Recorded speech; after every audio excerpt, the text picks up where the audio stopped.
Hey. Thank you for the raid, The Goat and the Goblin. I appreciate all of you. Hey, for those of you just tuning in, we are just getting started on a panel discussing gender queerness and dating with KataraNa and a number of other wonderful creators of color.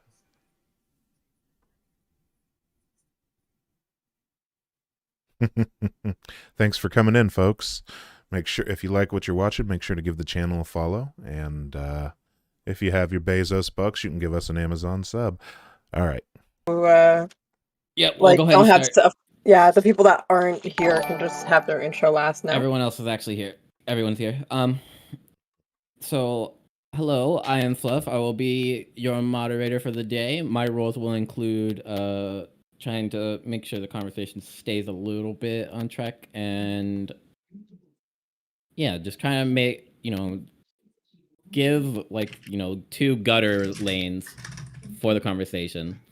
Where I won't be talking any more than like any of those things for the rest of the panel, so I'll just go ahead and include that I don't really identify with any gender. That's pretty much it about me regarding that. So, Aston Mac. Yo, what's up? My name is Aston Mack. I go with he, him, and his blackness. I am I am a streamer, apparently. I'm sorry, I smoked before this, so it's gonna be a fun panel. Not sharing either. Well, listen, I mean, I smoked in Roblox, by the way. We can't smoke on Twitch. Anyways. Oh, you can. If it's legal in your state, you can, yeah. Oh, dope. Yeah. The more you know. See, this is why I love my black family, by the way. So anyways, my name is Aston. I'm a streamer. Check me out at Aston Mac TV. I'm also the founder of the Orlando Freedom Fighters, an activist group in Orlando. Nice to meet y'all. Going to be fun. All right, let's do Ellen DeGenerate. Hi there. I'm Twitter shit poster turned content creator, like as of last week. I usually have just been kind of hanging around the Twitch politics community for a little while and decided I finally just wanted to get involved. That's it. Oh yeah, I go by he, him. Awesome. Independent thought? Yeah, my name is Desmond Price. He, him, podcaster. Occasionally show up here on Twitch for reasons, I guess some people invite me on. It's cool. But yeah, got a podcast. It's on places where you find podcasts, Spotify, Apple Podcast. Usually hang out on Twitter and Instagram. Glad to be here. Awesome. Car? Hey there, everyone. My name is Car. I go by he, him pronouns. Basically, I am a black anarchist, and I do political commentary on YouTube, and occasionally I stream on Twitch and suck at video games, and I'm basically just a really deep voice. That's like my only talent. Happy to be here, though. Respect. Paradigm shift? Hey, what's up, everyone? I kind of just got out of bed, but low-key have been up for the last 12 hours. If you're enjoying what you're watching today, and I know you're going to, please do me a favor. Hit that like, hit the subscribe, and go follow me at twitch.tv/the_paradigm_shift. Please let Twitch know I want my username back. I hate the underscores. We're currently having our season 2 continuation of all the themes and stuff that we're talking about. I like to talk about politics. I like to talk about life issues. I like to make a poem with my chat. In the next week, I've got a surprise from them coming. And I'm going to spoil it here as my ending to my intro. We're going to make BreadTube videos together. I'm going to show you how to edit, shoot, and I'm going to show you how to shoot and edit a video from start to beginning by scripting through all the processes. We're going to do it in one stream in under 4 hours. I can't wait for the pressure. I'm already cracking under it. I'm probably going to be on LSD while we do it. Let's have some fun. Hell yeah. Yo, best intro so far. No offense. When I'm old, when I'm a full-grown streamer, I want to be Paradigm Shift. Oh, I'm grown up. God. Well, that's adorable. All Thank right. you. I appreciate that. Last but not least, Bink, Princess. Oh, hi. I just talk shit about people and then rants and then also I don't know.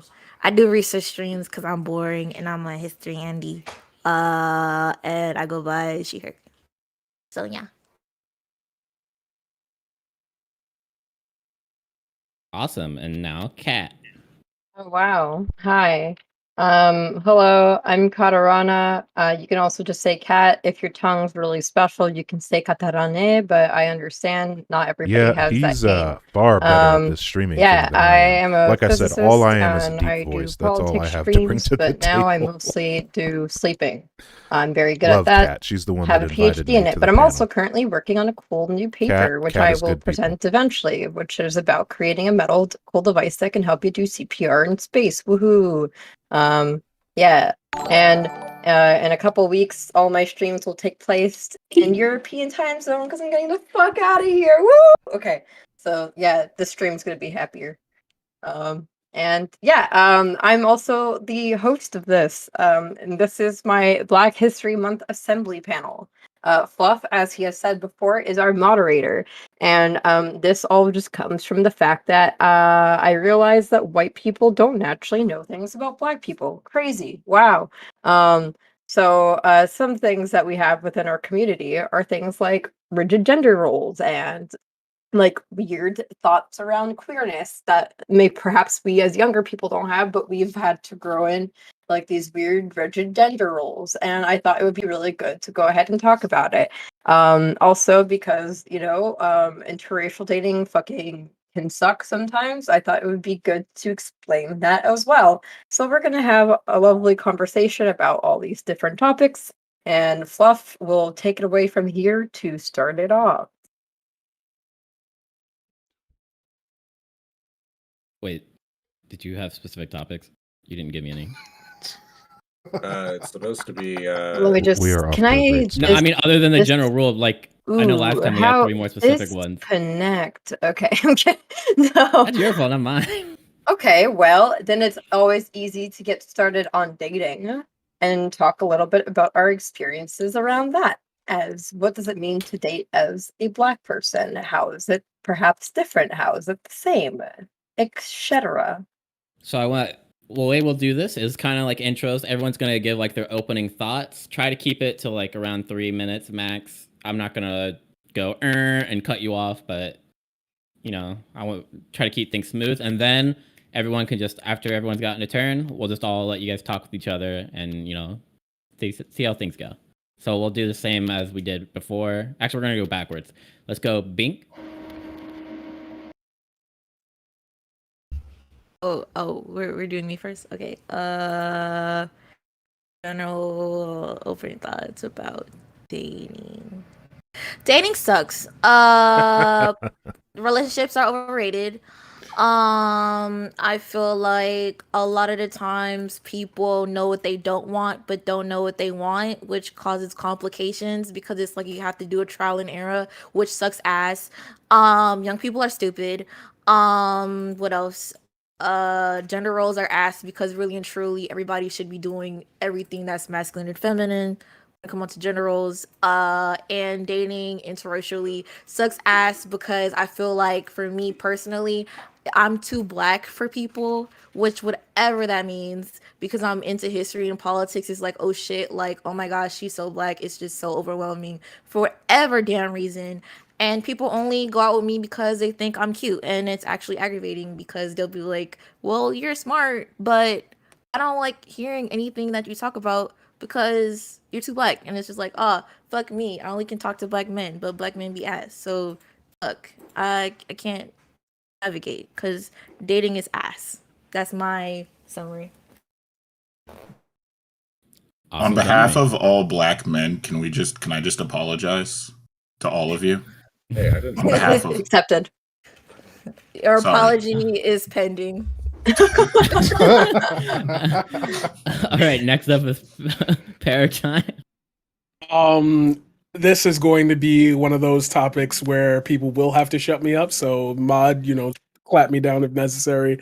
The reason why is because I grew up watching, if anybody knows, Kane Carter.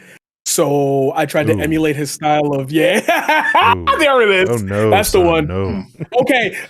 2010 and up to like 2018, Kane Carter was really bad.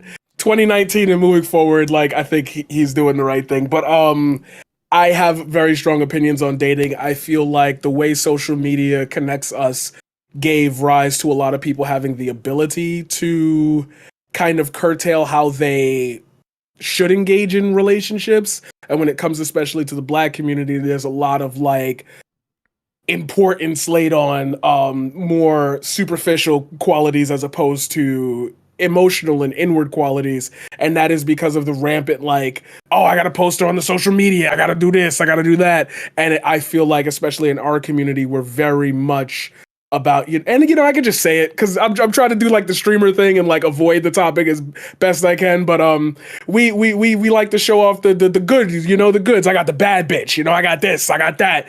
And there's just a layer underneath all of that I want to get to today. And that's why I really like appreciate being on a part of the panel, because I feel like we are now entering the emergence of where especially Black women are finding more self-confidence, more independence within the gender roles that we are assigning as they break out of it. And that is a massive benefit, but I want to go into like the other stuff as well. But that's my like dating sucks. Yeah, it's just terrible, bro. Especially in the pandemic. You want me to catch corona and out of all the okay, I'll end it with this. I'm just saying, out of all the days that you chose for me to come over, you choose the day that my dick is the hardest and you don't want to fuck? I could chill by myself. Honesty. It's a virtue, I think. My poor virgin ears. I once again, after what Paradigm Shift said, I once again want to apologize on behalf of all Black men. Okay. I'm kidding. Next up is Car. Hey. Well, that's hard to top, but I want to say it looks like I'm clocking in as the oldest person here. So, someone in their mid-40s or mid-30s.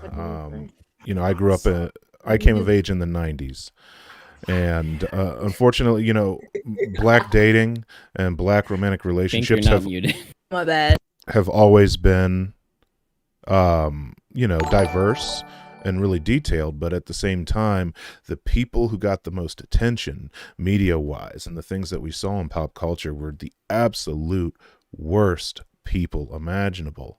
So, I grew up in the time people were saying things like, oh, shawty want a thug. They don't want that nice guy. They want a thug.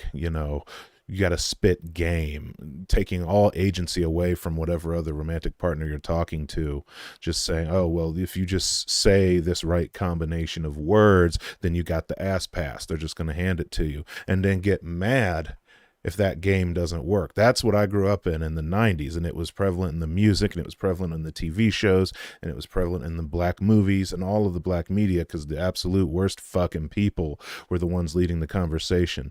To briefly touch on interracial dating, which is something I've done quite a bit of, I would say that in general, all dating does kind of suck in a more atomized society that we have, where we have lost the general public forum, where we're less likely to interact with people that we walk around, that we live near, that we live in the same city as. We get in our car, we go to our job, we leave our job, we come home, we stay in our house. We don't we don't sit in the bus with people, we don't talk to people on the bus. And ultimately, as someone who talks a lot about revolutionary politics and talks about restorative justice and reparations and all of those things for the Black community, I think a big part of what was lost is some of the social centers that Black communities had. And I should say secular social centers. Churches are still a strong social center, and this is why you see in many Black communities that religious institutions tend to be the last forum where people meet and date. It was shocking to me because I took a hard turn from my religious upbringing pretty early on, but to hear my friend talk about, oh yeah, that's where you go to date, bro. Go to church, man. That's where the girls is at. And I'm like, at church? He's like, yeah, at church. You got your finest on. They're looking fine. They got their nice clothes on, makeup done up. He's like, they know what they're there for. I know what I'm there for. And I'm like, but that's real. That's there you go to date. That's where you find the person that repairs your car. That's where you find the people to come over for your yard sale, for your bake sale. And we lost a lot of the secular forums that maybe would have supported something like that, because unfortunately up until recently a lot of black churches may not have been the most hospitable place for people who were genderqueer or people who had queer sexual preferences, you know. So ultimately my thoughts is that if we can get a much more two-pronged, we get the right people out in the forefront, being the voice of what it means to be in black romance and black dating and dating in general, because you know, I do believe ultimately we should just be seeking good connections with humans. The level of melanin, I'm on the darker end myself, so no shade to the high yellow brothers and the light skinned brothers here, but in my toxic past, more than enough times I caught a sucker attack or two, catching feelings, losing ladies to the light skinned brothers, and took it out with my fists on a few occasions. So I've grown past that, and I think we get the right people up in the forefront, and then we also try to restore that human connection that our communities should have as a whole. Hopefully that didn't take too long. That's all I got for our introduction. All right. And then we'll go independent thought, and then we'll go last second edition and the cemetery. You'll go after independent thought, and you'll do an introduction to yourself as well as like. Thanks for the follow, by everyone's the way, opening thoughts that they're KP Fat Go ahead, Style and Independent. Stan Bernie Stan. Thank you for the follow. Yeah, Hey, so what's up, Hero Toxico? How you doing? dating's been a challenge for me. What's up, Merlos? Over the years? I actually moved out to Montana. Ludlow Vert, good morning. at How the age are of you? like 15 from Philadelphia. So I had like a huge culture shock coming out here. So I didn't really do a whole lot of dating before the age of 15. So all my dating has been in this very, very white space. I think I've only seen maybe, and this is like no bullshit, I think I've probably seen maybe less than 100 black women like seen with my own eyes in this state since I've lived here. So it's been a very interesting time over the years, like dating people in this environment. Thankfully, I've come across people who I've dated who having conversations about race hasn't been as challenging as I thought it would be. It was actually pretty simple. So that was pretty thankful for me on my part. But dating is, you know, I'm just one of those things where it just feels like no matter how good the relationship is, there's always some levels of complications to it. Usually it falls down to communication and compromise, but you know, that's just, again, that's different for everybody.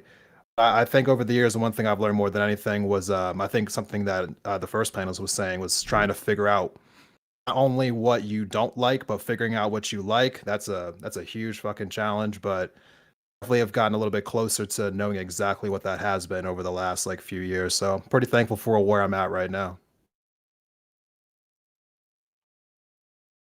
Awesome. All right. Next, we'll do Endless Cemetery. All right. So I feel like I don't really have a whole lot more to add. I feel like KAR said a lot of really, really cool stuff that I'd agree with. Like a lot of other people in the panel. I feel like getting into the conversation about like secular spaces, I feel like specifically the raising of children itself, like raising children was like a communal effort, and a lot of the colonial ideas that we have are where the idea of like the nuclear family and cis heteronormativity and that type of stuff comes from. And I feel like that's not really examined as much. And that like kind of dovetails with how Bink earlier said that like black men be trash sometimes. And I feel like a lot of those men are men that have not really addressed their internalized, you know, their colonization, to quote Frantz Fanon on the issue. But yeah, interracial dating can be tricky. I am from Baltimore County, where was a majority of white people where I grew up. I didn't really date any other black people growing up. Dating girls and like the "you can't meet my dad" or "my dad can't know we're together" type of thing was very common for a pretty long time. Of something I accepted for longer than I am proud to admit. And yeah, that's just tossing that stuff out there really quick. I'm sure we'll get deeper into other stuff. I don't want to take up too much time.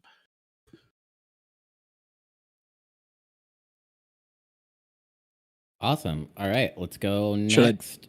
Ellen DeGenerate. Oh, hey, Oh, okay. sorry. I thought I was gonna go to Mac You're good. next.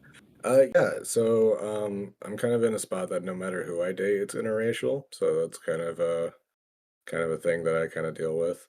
It's not really that bad. I'm in a city. I grew up half between city and suburb, and I will say it's a lot different in the suburb.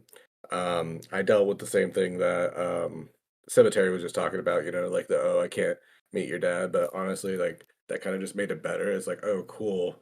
Glad to know that I'm pissing off your dad. That's kind of what I wanted to do. The whole concept of just like I noticed one thing in the suburb versus the city is that people in the city are more familiar with what mixed people look like.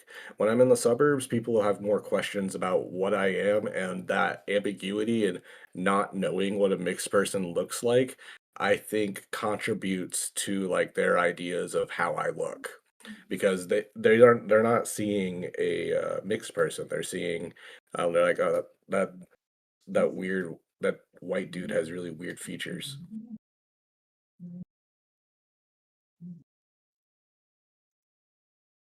All right, and last but not least, Aston Mac. You are on mute. You, You are, are on on mute. mute. Moment. Muted. Boom. I am an Nice old to meet- man. I suck at this, man. Clearly, technology and me. Speak of the two things that aren't married. I could talk about my dating life if you'd like. So here's the thing. We talked in the last panel about like, how the world kind of challenges our blackness all the time. And this is really important because I'm going to get to that, but I also want to bring up and let me just openly state the reason why I apologize for all black men is because I grew up as a misogynist. Sometimes It's just there's no way getting around it. Appealing. I grew up in a conservative area that probably intelligence. reinforced it, but even if I didn't, I probably would have grown up pretty Yeah, patriarchal. fruit bats. And that's just being mixed, I can see programming that from issue society, coming right? up. So I do want to go ahead and give that space to say, like, that's why we say silly things. I mean, my But family the is problem interracial, is so I get it. when we talk about misogyny and patriarchy, we're often talking about, as we should be, the issues that surround women, right? Because it's a lot about our treatment of women and our marginalization and creation of a second class of women. But there are also negative externalities associated for men. And one of those negative externalities is we tie our self-worth to our ability to date. And what were we talking about that last panel? What did I bring up in the beginning? Oh yeah, our blackness. That's right. So if I'm in an all white space, because we're talking about spaces and where I am and where I am not allowed, and especially through the K through 12 period when you're in school, like, you just don't, sometimes I don't get to hang out in circles of black people. In fact, I didn't because I wasn't gifted. And so my dating pool, contact theory, you're going to date the people that are around you, was very limited for people of my same race. And that causes so many different things that fuck with you mentally. Like you start thinking like, man, like how many of my friends before I would go up to a girl would say, you think she dates black guys? How many times do I have to hear is like, oh, is she down for the swirl? As if this is some sort of badge. And then just because she is the person that happened to date a black guy, now all black guys have it was this whole weird game of like who belongs with who and why they belong together. And it was really, really gross and it was really disgusting and it felt bad. And a lot of it was, and like I said, the misogyny part of me, I'm afraid, sorry to admit, or I'm ashamed to say, made it so it tied a lot to my self-worth. I got over that, but I found out this. A lot of that anger that I had about being put in boxes because I was black came out in understanding I'm never getting my 40 acres and a mule. It's never going to happen. All right?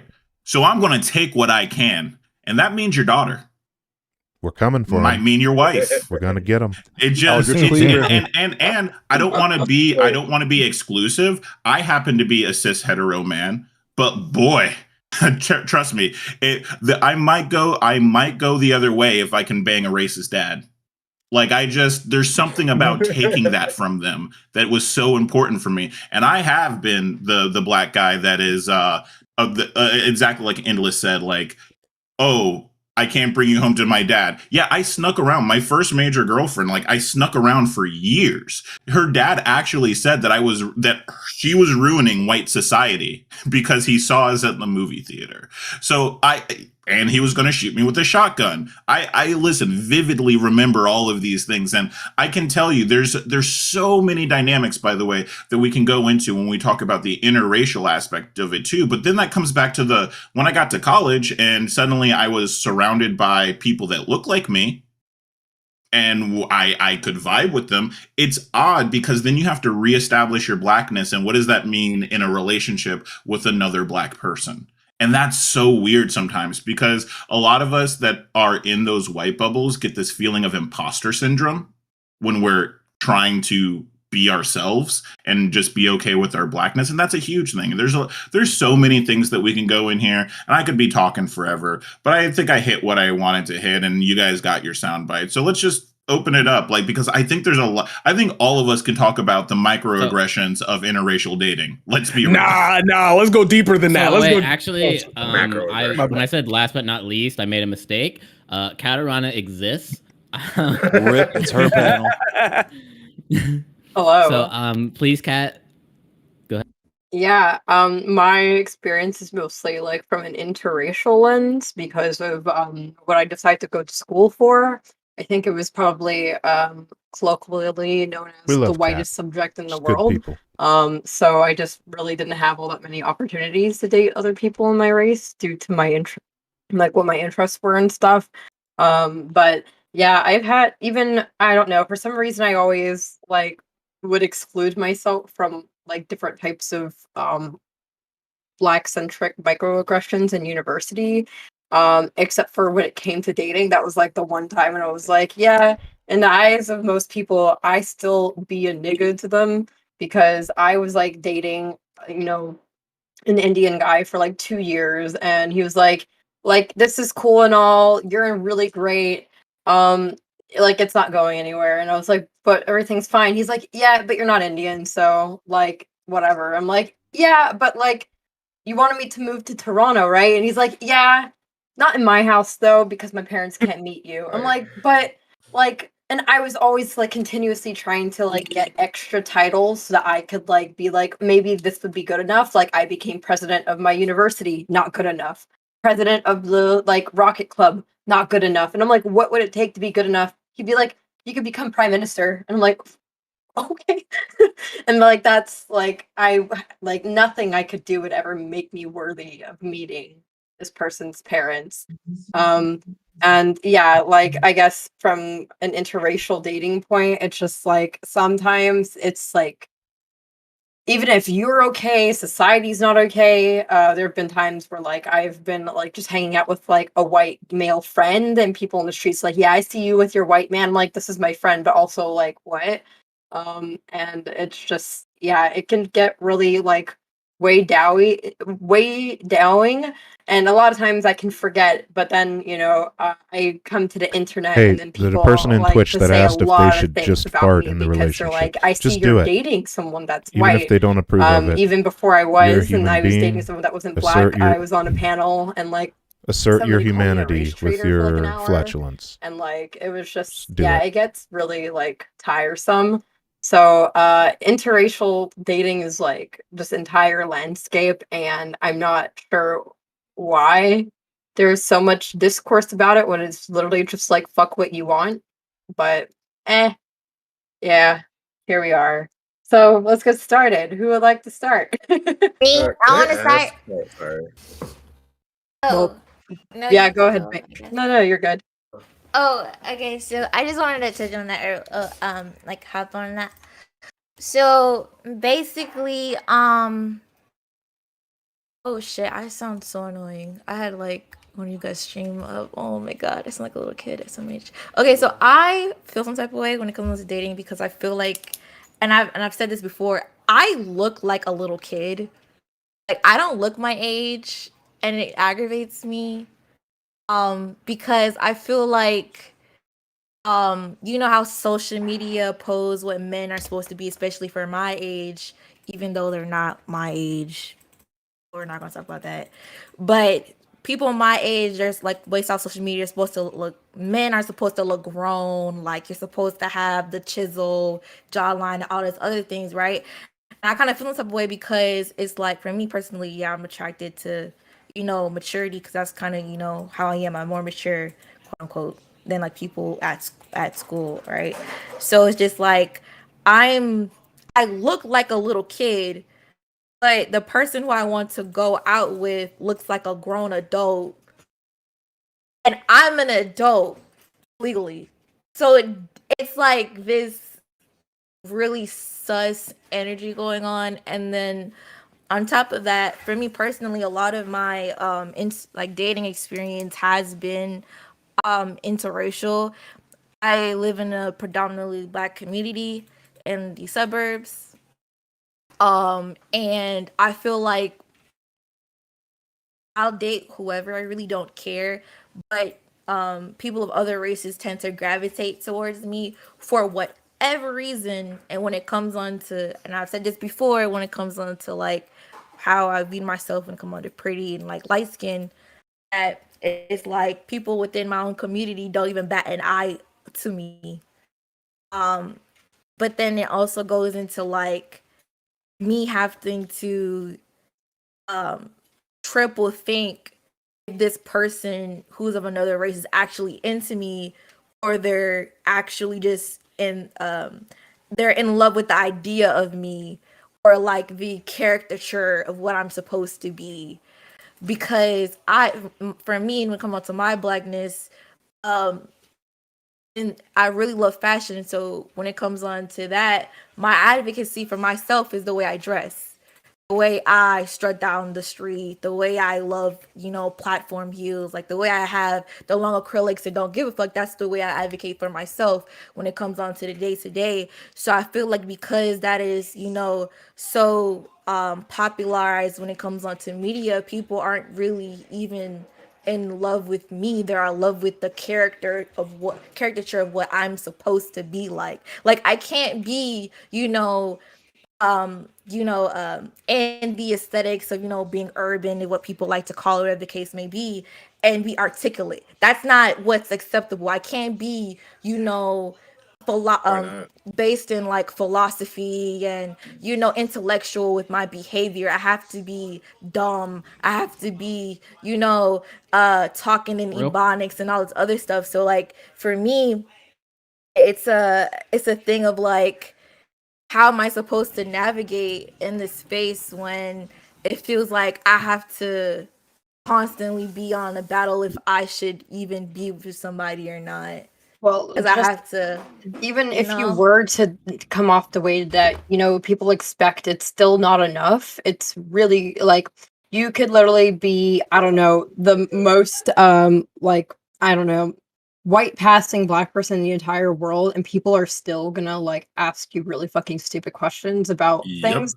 Like I was dating a Russian guy for a while, and like, I've always been exactly like this. And at some point I was like, oh, do you mind my cousin comes over? He's like, is your cousin named Ray Ray? And I was like, what the fuck did you just say to me?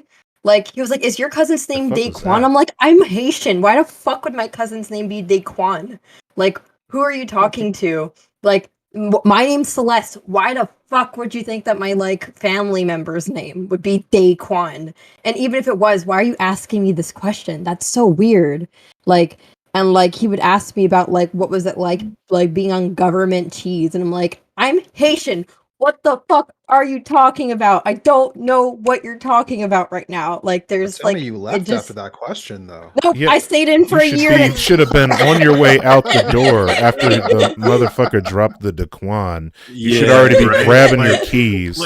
And that was auto duff Are you activated just on the like, Daquan. you have like a Bond villain kink, like a Russian dude? Like, Yeah, he was petting a naked cat. It was great. okay. I've had so much Daquan? worse before we get going. I've had so much worse, but go ahead, Aston. No, I was going to say what I'm hearing from both people, by the way, I just kind of want to like articulate it, which is just Yo, black people and people of color spend so much time because of the white hierarchy making everybody else feel comfortable that they've come to No. expect that when they have intimate relationships with us, that we are those characters that we play to make them comfortable, that we actually are those little stereotypes. Like that's what that's what I'm seriously hearing, and that's honestly something that I feel. I feel like when it's weird, like as soon as you become comfortable, they're like, okay, let me drop all the anti-racism that I was doing before. Let me just be me, because apparently the only reason why I was not saying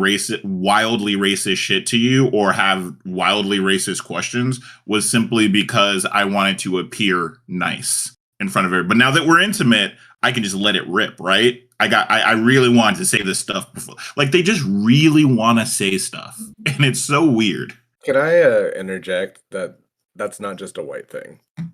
I like I've had that. Like I had a neighbor. Basically, everybody thinks I'm something. Like they think I'm one thing, and then I end up being another. Also another thing.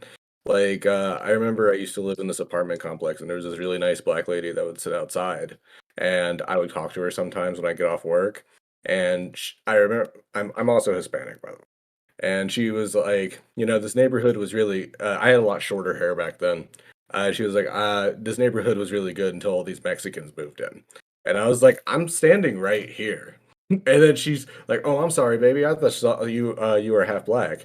And I was like, "You're the first person to think that, but that's so weird to see." Like, and then when I've like dated black women, there are weird questions about Latino stuff. And it's just, I think people just have these questions and there's never an appropriate time to ask. So they like wait till they have some kind of trust in order to, because it's like a way of being vulnerable. Like, look, Right. I'm very dumb about this and I need to ask some dumb questions. It's like every dude when you like got close to a girl for the first time or something like really close and you just had like a question because you have no frame of reference and you're not going to go look it up on Wikipedia. I agree, but I also disagree because I kind of feel like sometimes people like, okay, let me say this. I feel like people are shitty, so like this may come off wrong, but I feel like sometimes people just like know what they're doing. Like I was messing around with like this white boy, and then all of it we're just chilling, First and, like, mistake. and we're just chilling, we're just talking or whatever, and then he's gonna go, dang, I wish just black people just go like just get over slavery. Like y'all use it about everything. And I'm like, you know who you're talking to, right? And then he literally used pro-slavery arguments talking about, well, Yikes. black people in America have it better than literally a lot of people like in Africa and stuff when slavery happened. So like literally congressional like slavery arguments. So I feel like sometimes people like know they're wrong, but they just want to dig their grave Yeah, and just like lay it and then I feel expect you to that. go in there with you. I just really feel like that. I That's feel Oh, just that. Oh, you that. left Yeah. after that, right? yes, of That was course. the Again, last that's the talk Well, point when you should be actually, grabbing your keys. okay. Smarter than me. Toxic feminism, real quick. Toxic feminism, real quick. I made him spend $200 on me first. And then Hey, That sounds like Get that reparations, checkbook. That honestly. is Mag alert. that's restorative Sounds like reparations. justice. Yeah. What'd you So, I too believe in um, reparations. Car might get this one. Have you ever had like women yeah. try to touch your hair or ask you weirdo shit about your locks? Literally Yes. every. Okay, not so that transitions to a bigger, broader point. I went through extremes in how I moved through society and socialized. I'm 6'6". I weigh okay. 350 pounds. So I'm You not. sound like the cops don't like you. Yeah, I was gonna say I'm sure you move I'm- very delicately through life. I am all of the scary black man, and then you add booming voice, thick facial hair, former college football player. So You are the fetish. I am, I am the bull, and at the same time, I am the subject of the feared for his life. So I emptied my magazine, right? And that was instilled in me by my parents. It's just that they were very strict and disciplinarian because they're like, the world is not going to tolerate you acting out in any way. cops execute brothers that act like that. So you have to walk the straight and narrow. You have to sound like you walk the straight and narrow. Talking like this is not by accident. I literally took broadcasting and vocal classes in high school and majored in communications. You know, they wanted me to be a news anchor, the most friendly, unthreatening, massive Al black Roker. man I could be. And so that's how it started. And then, you know, I lacked a lot of social intelligence, so I just got really mean and bitter and aggressive. And so that's the other extreme Yep. where I just hated everyone because I'm like, fuck it. I owe nobody anything, and I'll die alone before I kneel to put up with these people and what their expectations are. And, you know, I started to soften over time and realize, well, I don't need to take that out on everybody. And even some of the issues I got from the black community, with being told that I talk proper or my lack of usage of AAVE. You sound white. Yeah. You know, I carried a lot of that with me for a long time, and I'm like, no, listen, there's context to where this comes from. People hear it and they might be thinking that you're putting up a barrier of your blackness compared to theirs. And so, you know, don't take that out on black women when you talk to them.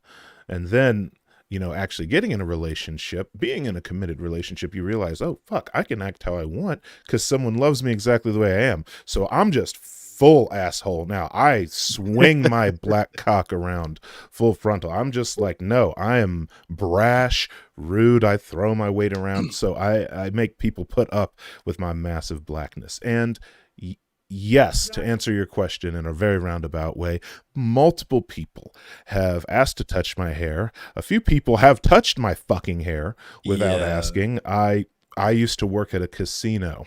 I was a security manager. Oh, I'm sorry. And it was in an old, white, affluent part of town. So all of the guests were old, white, affluent people. Has anyone asked you if you put poop in your dreadlocks? Because I got that asked hasn't one come time. up. I would verbally slay somebody if they asked me that. Hey, And The thing is too with it, like with I just robbed touching their our house. hair. I didn't touch him. The touching our white people, because it is, by the way, this is like I never really got people of color trying to run their hands through my hair. But isn't it weird how they associate how attractive they think they are to how much they think they can touch your hair? Like, Yeah. she thinks she really cute though. Mhm. So Yeah. she's like, I'm like, I will literally be saying the words like, I hate when people put their hands in my hair. And then she'll be like, oh, but you like Not it when me, though, I 'cause do I'm it, hot. right? Like, what the fuck? well, yeah. Yeah, So I'm standing Real there. quick, I'm sorry, Oh, real go quick. ahead. I have a rule where if I catch somebody not talking enough, I force them to talk. Independent thought, I'd like to hear your thoughts on this. Yeah. Yeah. Mm, Yeah. I mean, so deep. I've definitely had quite a few people try to like touch my hair over the years. This shit always pisses me off. I mean, I don't know, man. I think some people just have too much of an audacity complex. They just think that they can just like touch you whenever they want to touch you. They can kind of say things to you the way they want to say things to you. Audacity of the caucasity. I mean, the thing that gets me the most though is just the I guess the blatant like I guess ignorance that you would think like there's certain things that you would just assume that everyone would know not to do, and that sometimes just always just happens to happen anyway. Certain conversations people shouldn't be having around you, or um, I think I had one time where I had a girl who was interested in me who got me like a present, and the present was like a stuffed animal, and it was a monkey. And she like unironically was just like, "Oh, it reminded me of you." No. No. Yeah, and she was dead serious, and she thought she was being cute. Tone deaf. Yeah, We were rooting for you. You were the chosen one. Oh, way. Oh god. I was gonna say. yeah. So I've two had some of things. these experiences out here in good old Montana. So Okay, you can go yeah, next, Endless. it's been fun. I was gonna say, firstly, that off what we were just talking about, I feel like it is less an Yeah, okay, audacity so thing. Car, I just want to touch on your point real quick about Yo, streamer Yo, moment, Bink, streamer did you- moment. I don't know if you heard Endless was in the middle of a conversation. Oh, really? Yeah. I can't hear Alex at all, actually. I've been able to hear him the whole time. What is happening? I'll go real quick and then you can go, Ben, because I know I like listening Yeah, to you I'm so talk. sorry. I couldn't. No, you're good. You're I good. could not hear. What I a was gonna generous say lover.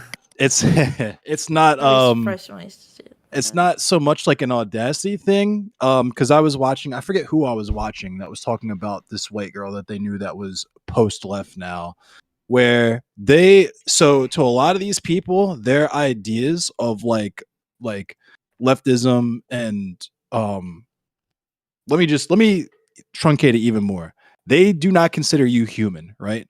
Their niceness to you is performance for other white people, right? That they think they will be judged by, because those are the people that can actually impact their lives negatively, right?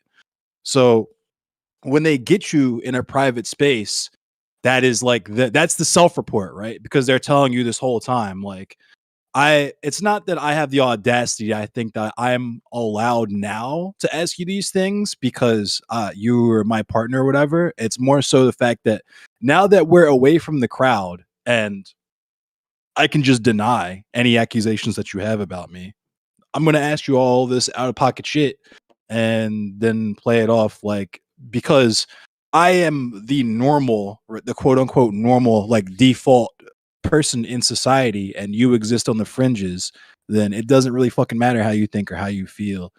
And off of that, I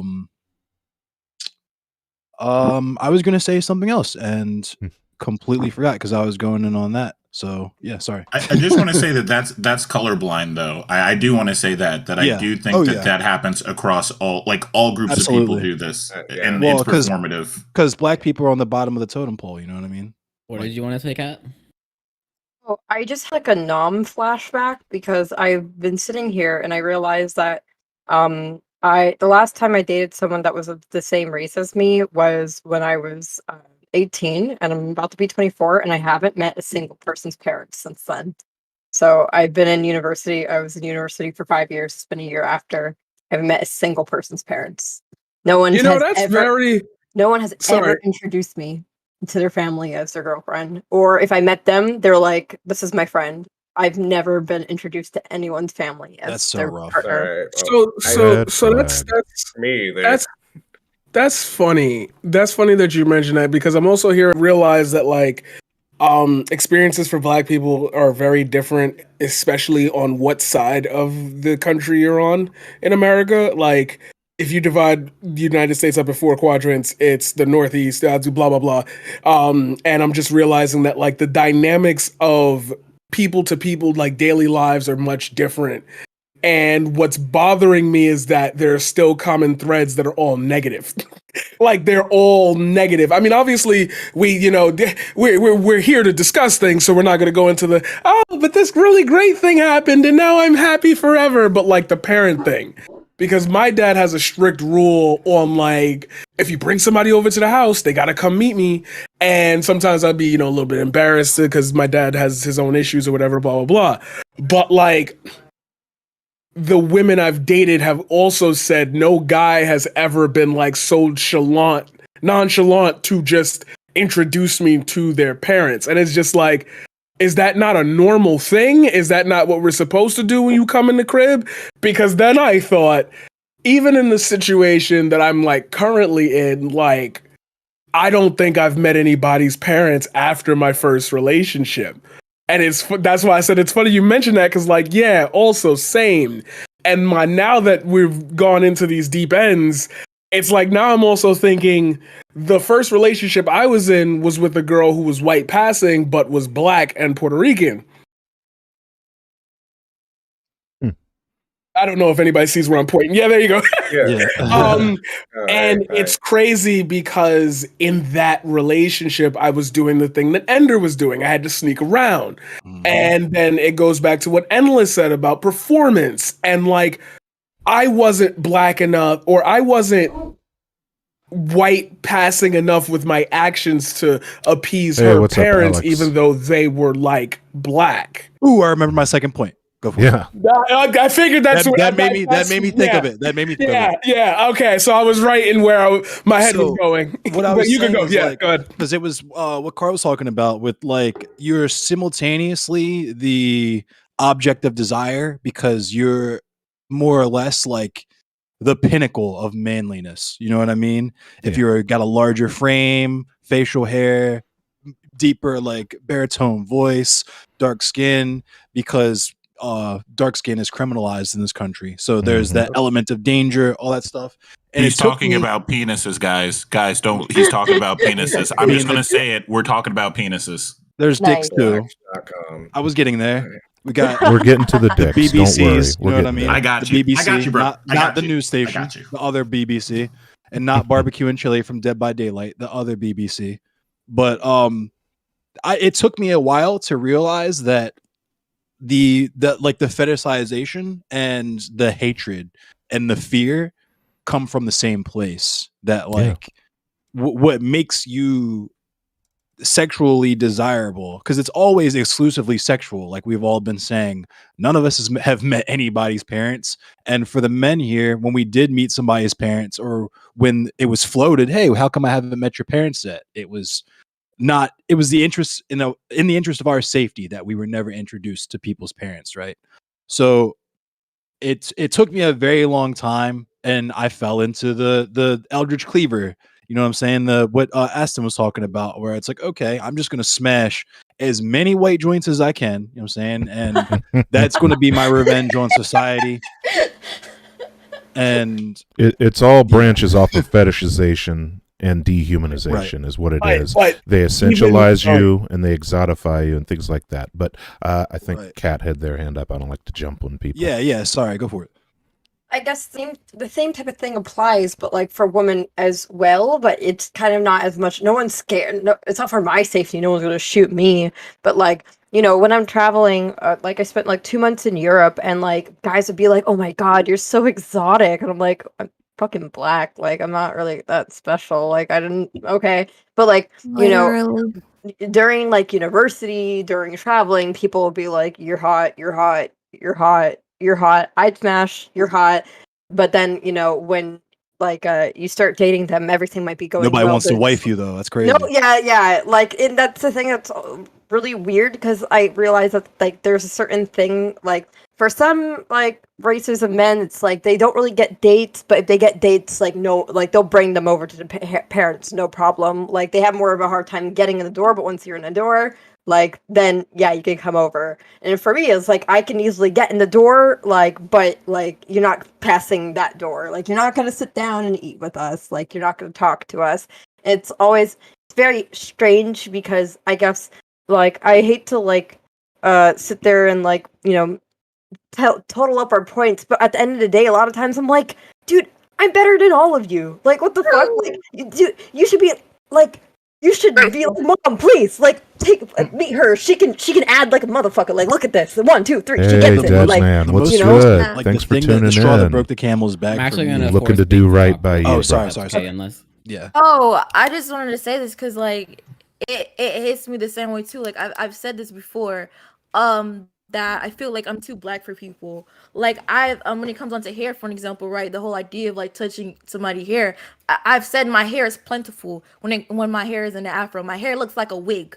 People always ask me, "Oh my gosh, Pink, is that a wig? Where did you get that from? Where did you get that from?" And I'm like, and then I pull my hair back because it's like a round one. Pull my hair on like a scalp. This is not a wig. And then they'd be like, "Oh my gosh, like it feels like the how do I say this? It's patronizing. It feels like it's not even that it's patronizing. It feels like not only are you not able to cross that threshold, they don't care if you do or Hey, not. And that's Quoth. my issue.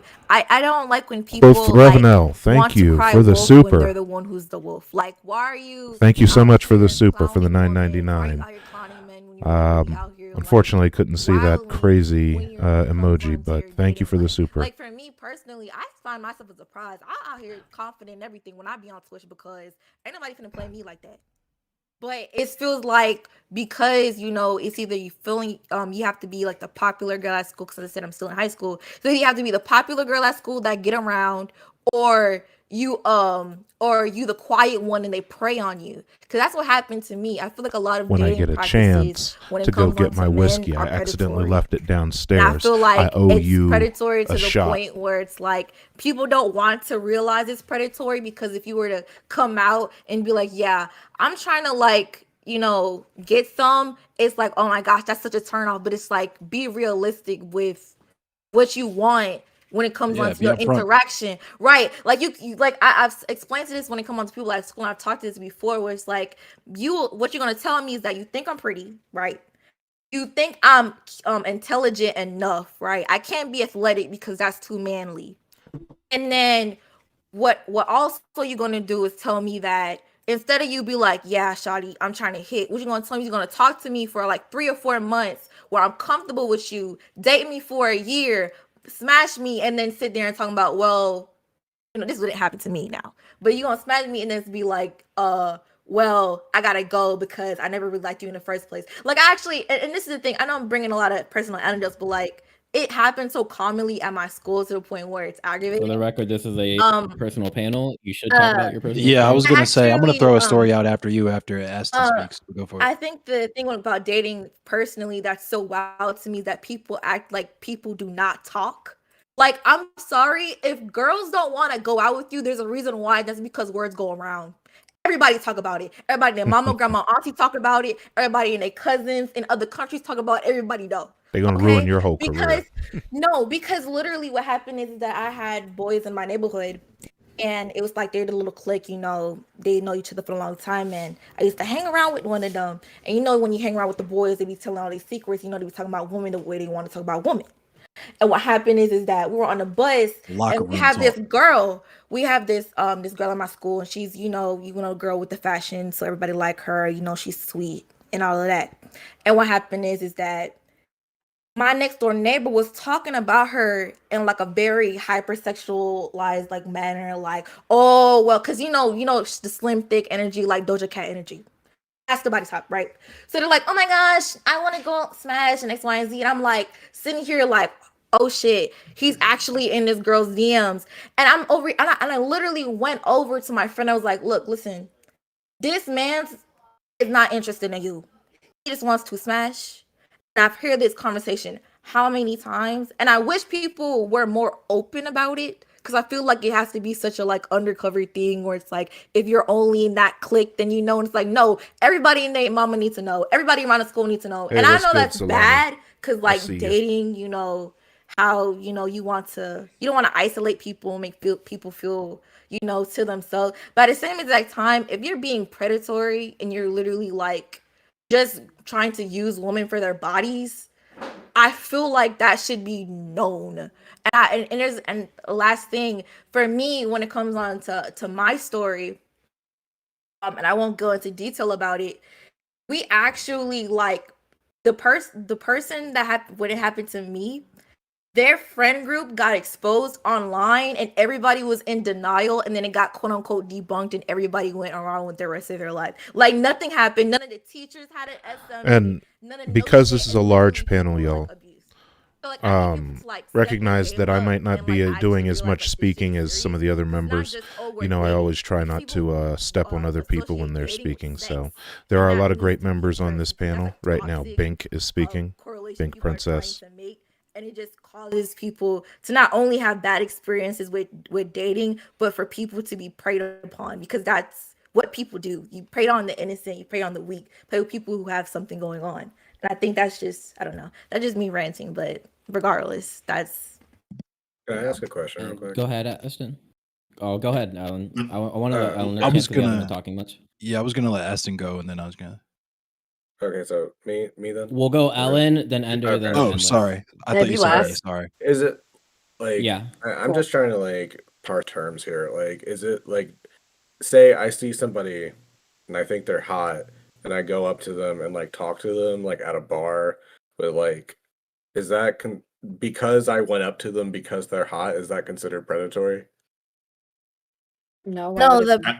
No, Okay, I just was like, the predatory nature is basically like, in my eyes, I feel like you taught, and this is what I mean by like it's being predatory. I feel like you're grooming somebody in order to have sex with them for a whole period of time, when it feels like instead of you being upfront that you want to have sex, you're basically putting it out there like, I want to maybe have a relationship with you. Like, you're okay, constantly okay, texting okay. me, you're giving me grown at night texts, like you're putting it out there like, hey yo, maybe a relationship is possible. You're tempting that person, and then when they get the bait and they're comfortable with you, you sleep with them so they, It's you get insidious what. intent. You're pulling up because if you pull, or at least in your mind you think, if I pull up and say, yo, I'm just trying to smash, or you trying to, what's up with some casual, they're probably going to say no, right? So you got to pretend that you're legitimately interested in them and lead them on for months, sometimes even years, while you juggle all these girls that you're just trying to smash or whatever. It's too much work for me. Yeah, me too. Yeah. Well, I think that what we have here is we got to remember that these problems are really intersectional. And I really think it's super interesting hearing a younger perspective, hearing different gender perspectives, and obviously different sexual orientation perspectives between all of us. I think I think what I hear when I hear BP is I hear a sad, true and real introduction to the patriarchy. Welcome to it. It's like the secret game that we play, and all of us guys know it. Like, let's be honest, we all know what I'm talking about. The games that we play in order to sleep with women, Spitting game. Yeah, not just spitting game, but the whole I tell this story. I told That's this part story of the it other though, day like on the my pickup artistry is part of it for sure. yeah, but I talked about it the other day on my stream. I think you were there, BP, when I was saying that like I recognized it when I was one day. My friend brought a Tinder date out to the beach. Yeah. And I was there with he brought a friend that was this is when I realized what was going on. It was like my wake up, like my Matrix moment, when she got super trashed at the beach, was a sloppy girl. She was like all over the place. And his friend said, "Oh, I think Mike's going to get it." And I'm like, yeah, that's why she accepted his Tinder date. That's why I think that she's here. That's why people do that. So I think she does have intents of doing that. Yes. He goes, "No, man, you know what I mean, right now on the beach." And I'm like, are you trying to suggest that because she's intoxicated that we should engage in sexual activity? Like, it was just this Matrix moment where you just realize, holy shit. And everybody knows exactly what I'm talking about. Everybody knows about the behaviors that we're engaging in. And Well, and yeah, the that idea of like weakening somebody's not talking to them like when they like can make their best decisions. Yeah, we're trying to get it. Literally. Well, what it is I always say the patriarchy, and this is one of the ways it's there are tons of negative externalities to this, but the reality is guys treat everything like a video game. We think everything's a game that we're playing, that we're engaging with in order to have some sort of outcome from, and it shows up with our relationships with others. That's why we have incredibly hard times making friends outside of our core initial group that we happen to grow up with. That's why we have trouble forming emotional relationships. That's why a lot of guys take a lot of relationships really hard, because they actually don't have a support system, because we're so gamified that we think that sharing hurt or things that may have affected us will be a tool used against us later to lower our detriment in the game of life. And that's unfortunate. And that's what I'm hearing a lot when I hear BP. I wanted to actually go ahead. What did you want to say? I was gonna say it's kind of that, but it's also like, I don't know if Carl knows. Carl might back me up on this. I heard him say he's anarchist, but like in Africa, we had like matriarchal societies, and Absolutely. so I feel like that was what you're describing. Is not incorrect, but a lot of that comes from like Patriarchy. colonialism. Well, yeah, but like colonial patriarchy. So like when the Europeans came, they would literally define themselves by what they owned, including women, so on and so forth. And if you don't own anything, you are not anything. Like literally, that is capitalism essentially. So you are what you own. Yeah, this is like what we're describing right now. I have a guest that frequents my show. His name's Logan Spence. He's a doctoral candidate for getting he's a rhetoric.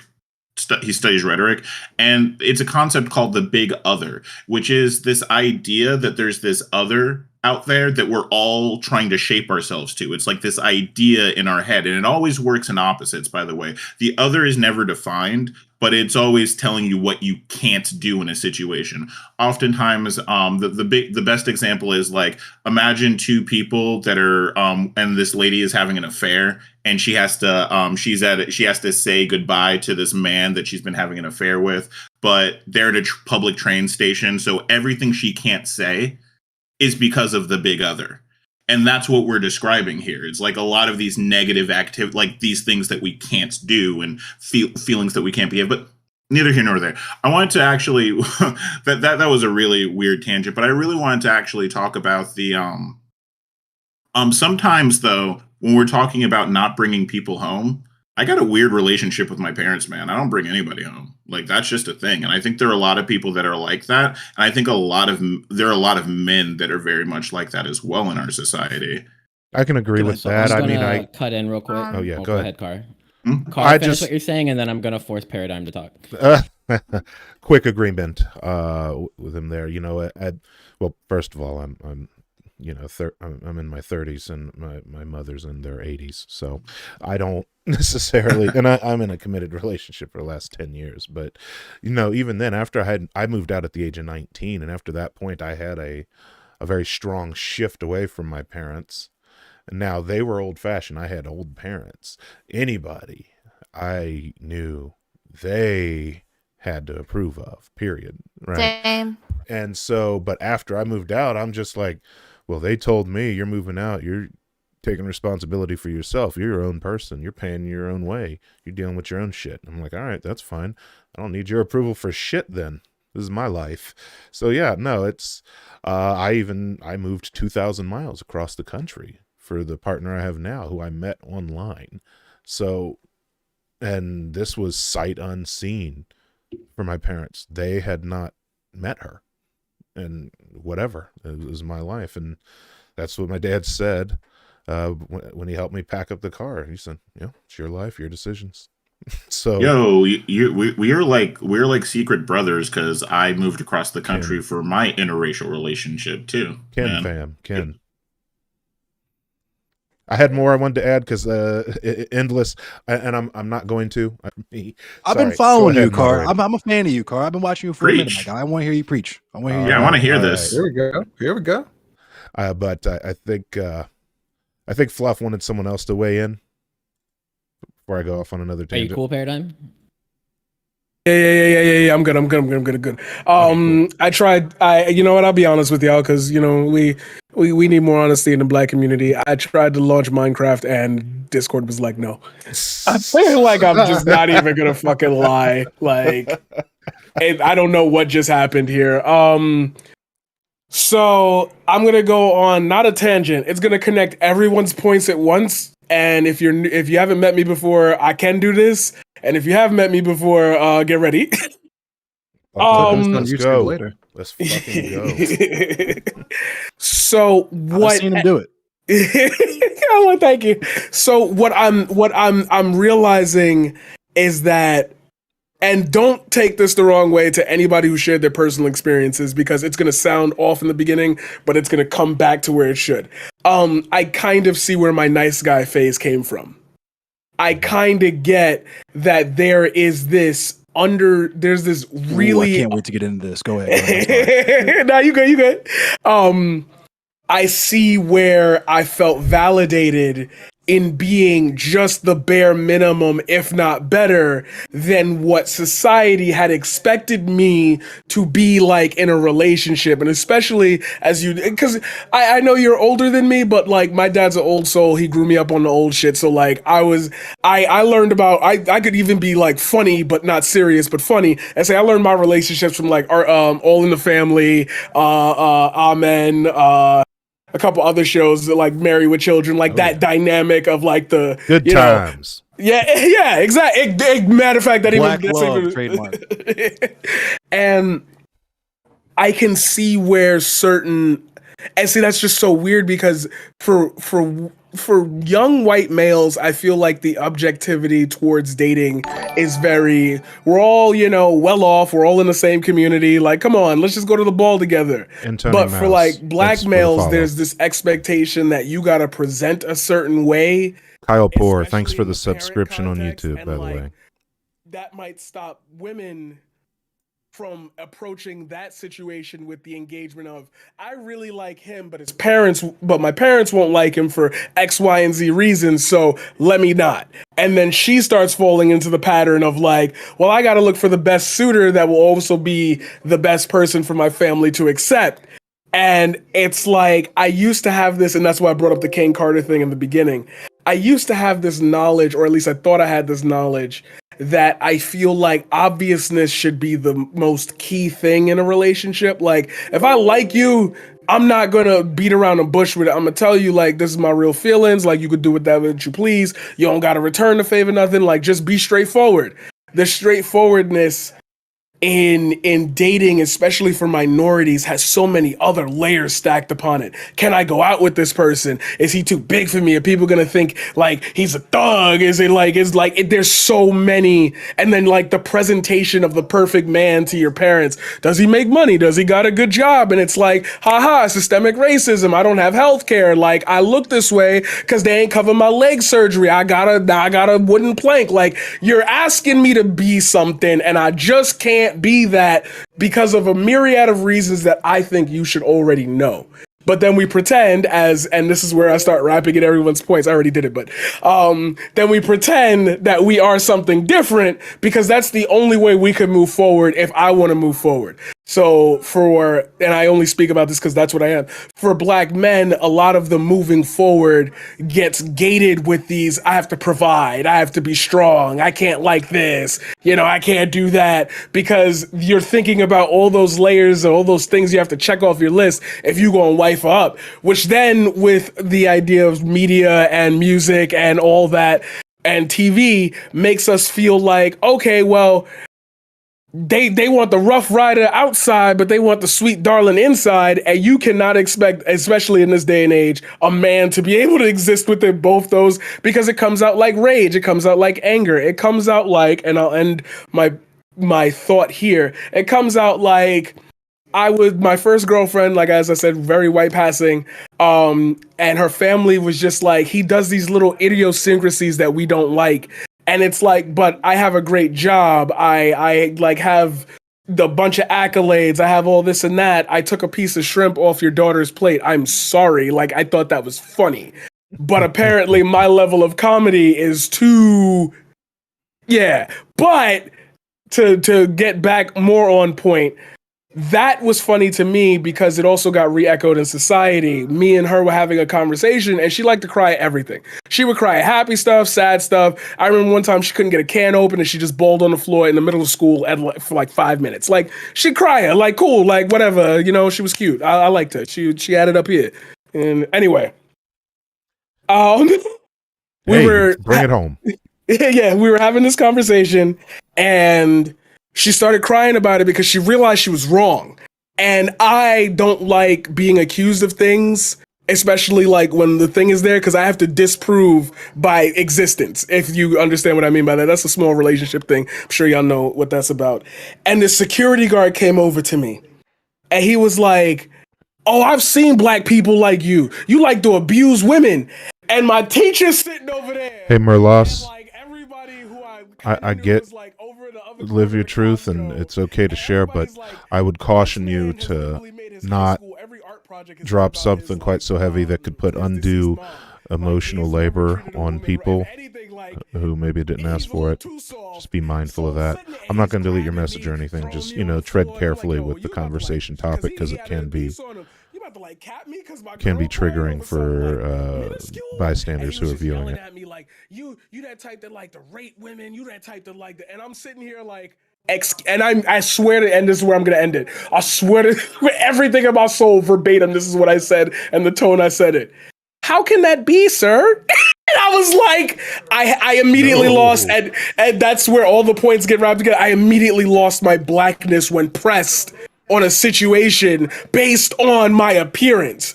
How do I live in that duality where you treat me as one thing when what's coming out of my mouth is the other? Oh, I gotta be a little bit more lighter for this conversation. My bad. The conversation between me and the security guard, not this one. Sorry. Conformity is safety. Yep. So We're gonna put a pin in that, and I'm coming back to that later. I know that he's about to go off, but I got stories. We definitely, yeah. what I'd like I to wanted do to throw in is with that. I Too. want to make Sorry. it's okay. I want to make Cat talk, and then Independent's gonna go after, and then yeah, feel free to keep going if you have the stories. If you want to keep talking about like experiences where you've had to deal with, you know. I was just gonna say one thing I was really interested, real quick. I think Bink gave a really interesting story, like on topic about like being fetishized, and I'm wondering if any of you guys. I know there was something like you guys talked about a little bit, but kind of like drifted because there's we have so many different things. I was also curious about that, but first I want to hear KataraNa and Independent. I was just gonna throw out really quick before we do that, because you guys are the only two like women on the panel. I feel like this is about to get dominated with like black masculinity. Like, Yeah. talk. No, I can see that. That's what I Yeah. was gonna say. Like, I want to talk about black femininity after, if that's okay. So it's like Sure. after. Yes. Yeah, so I was gonna talk I guess a bit more about masculinity, but kind of like the conflicts I have with it. So, like I guess part of my antidote is that like yeah, I haven't dated anyone that was a black person for quite a few years, but a lot of that I think has to do with like some of the more rigid gender roles, specifically because while I moved from Haiti to a city that was more than 50% of the black population is still Haitian. And I think the really like strict gender roles that we have within Haitian society just wasn't really something I could continue to like exist within. Partially like some of the things, like one of the things that would be a really big point of contention for me and the person that was my ex fiance, because I was engaged at 17 like a fucking idiot. It was sorry. like the fact that I was queer. He was just like always uncomfortable whenever because I'm a lot of the like types of queer that you can forget that I am until suddenly something happens, and then you're like, oh fuck, I forgot that you like women. And then it would like cause him to have like a catastrophe every time like something would happen that would remind him that like I like women. So like a friend of mine had a crush on me and like asked him like, hey, I just want to know like I don't know if you were comfortable, but like I want to see if like yeah, Kat would like to like go out for lunch at some point, and he like freaked out. He like didn't want to talk to me for like a week because he was like having like a whole fucking thing about it. And then, a lot of the other types of gender roles in which we always have to like make sure that the man is the provider. Like, yes, I have to make more money than you. And it's like, yeah, you're not gonna make more money than me. I'm sorry. You're just not. Like, unless you're like really special, unless you're built different, but you're not, so you're not.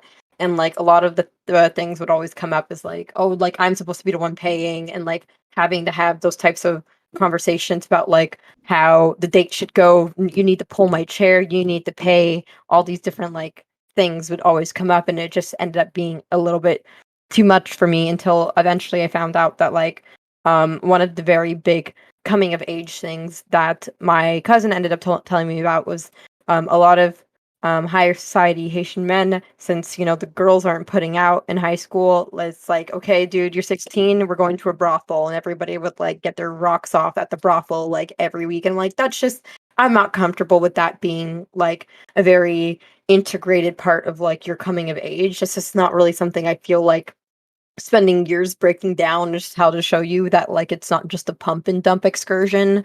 Like that's, I'm not your sex ed teacher. I have no interest in doing that.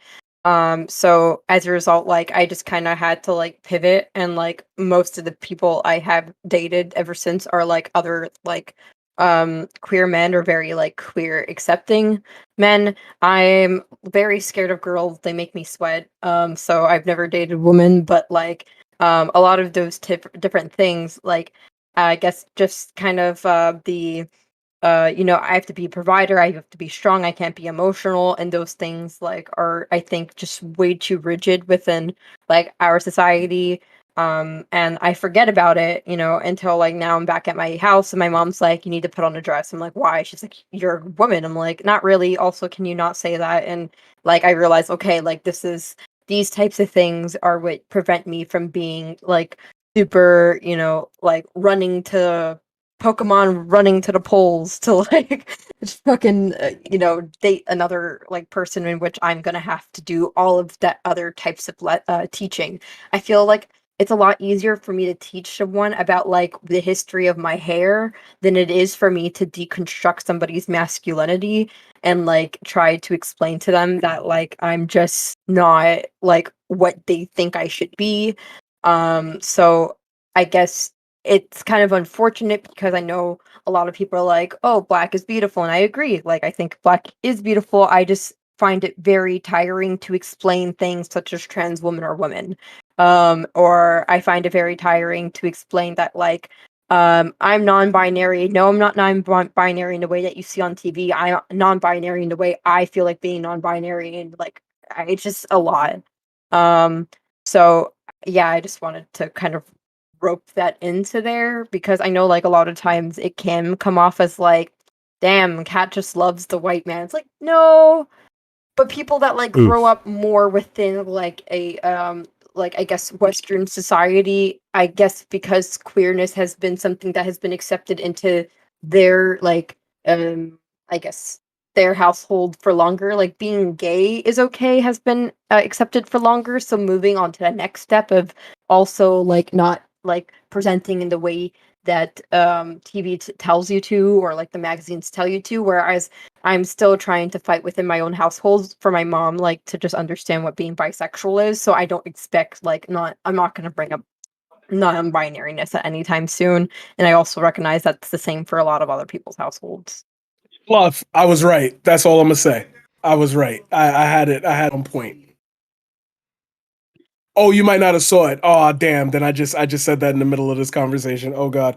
And one of the topics that we were listed was about queerness, and I had said the great transition.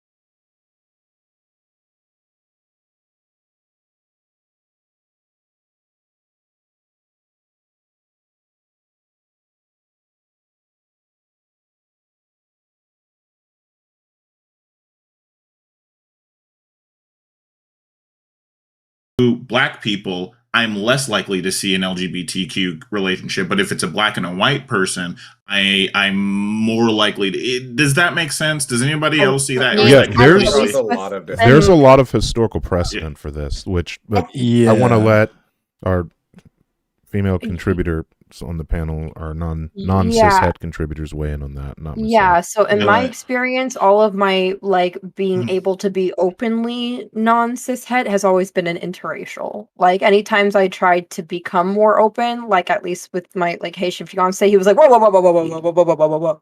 We're going to church. Like that was always, yeah. The Book of Job. I think for me, you will see more lesbians than anything within the black community. Well, where I'm at, or it's accepted. More so like masculine lesbians. Like at my school, like it's just a whole thing. There's masculine lesbians are accepted more than feminine gay men or people who are trying to transition. That's looked down upon, which is don't even get me started. Well, that's all But just like a Yeah, male I was gonna gaze it's say. thing, right? Because like a lot of it comes from like a guy sees two women and he's like, "Oh, dude." no, it's not Right. even But it's Yeah. not like, even that. It's like the whole like tomboy thing. You're Like talking about studs. yeah, No, like Yeah. Yeah. that's accepted. but Everything else isn't. I also feel, and maybe I'm overstepping here, but I also feel like that a lot of that comes from the fact that it's a rebellion against the traditional gender roles, and I feel Yeah. like, yeah, you know what I'm saying. So that's why I feel like you're going to get that kind of outcome. Well, But I could be wrong. It's just like an Well, There's also intersectional thing, you there's know. also like a patriarchal aspect to it too, Mm. because like I can see a dad being way more cooler with having a lesbian daughter than a gay son. Yeah. True. For sure. I was Sure. about to get into that. Just Yeah, speaking go on from the personal patriarchy. experience, I for the longest, Good, like it good was a snipe, thing. Morty. I think 1 year Just come in, before I even was like super open and out about my stuff, just like as a joke. I think I had like my fingernails and toenails painted. I like went home to see my family 1 year, and it was like a thing. Like the matriarch of the family like pointed it out. You know what I mean? My dad like pulled me aside, asked me about it. Multiple people pulled me aside and asked me about it, to the point where I was like, it's literally like fucking acrylic on my nails, on the You the just parts tell of my them to body fuck that are off. dead but still attached to me. You know what I mean? Like it was such a weird ass thing, and it gets into to loop it back around. I feel like it gets into, there's the patriarchal aspect of it, yes, but it's like the misogynistic aspect of it, because it's femininity. Femininity is seen as synonymous with weakness, right?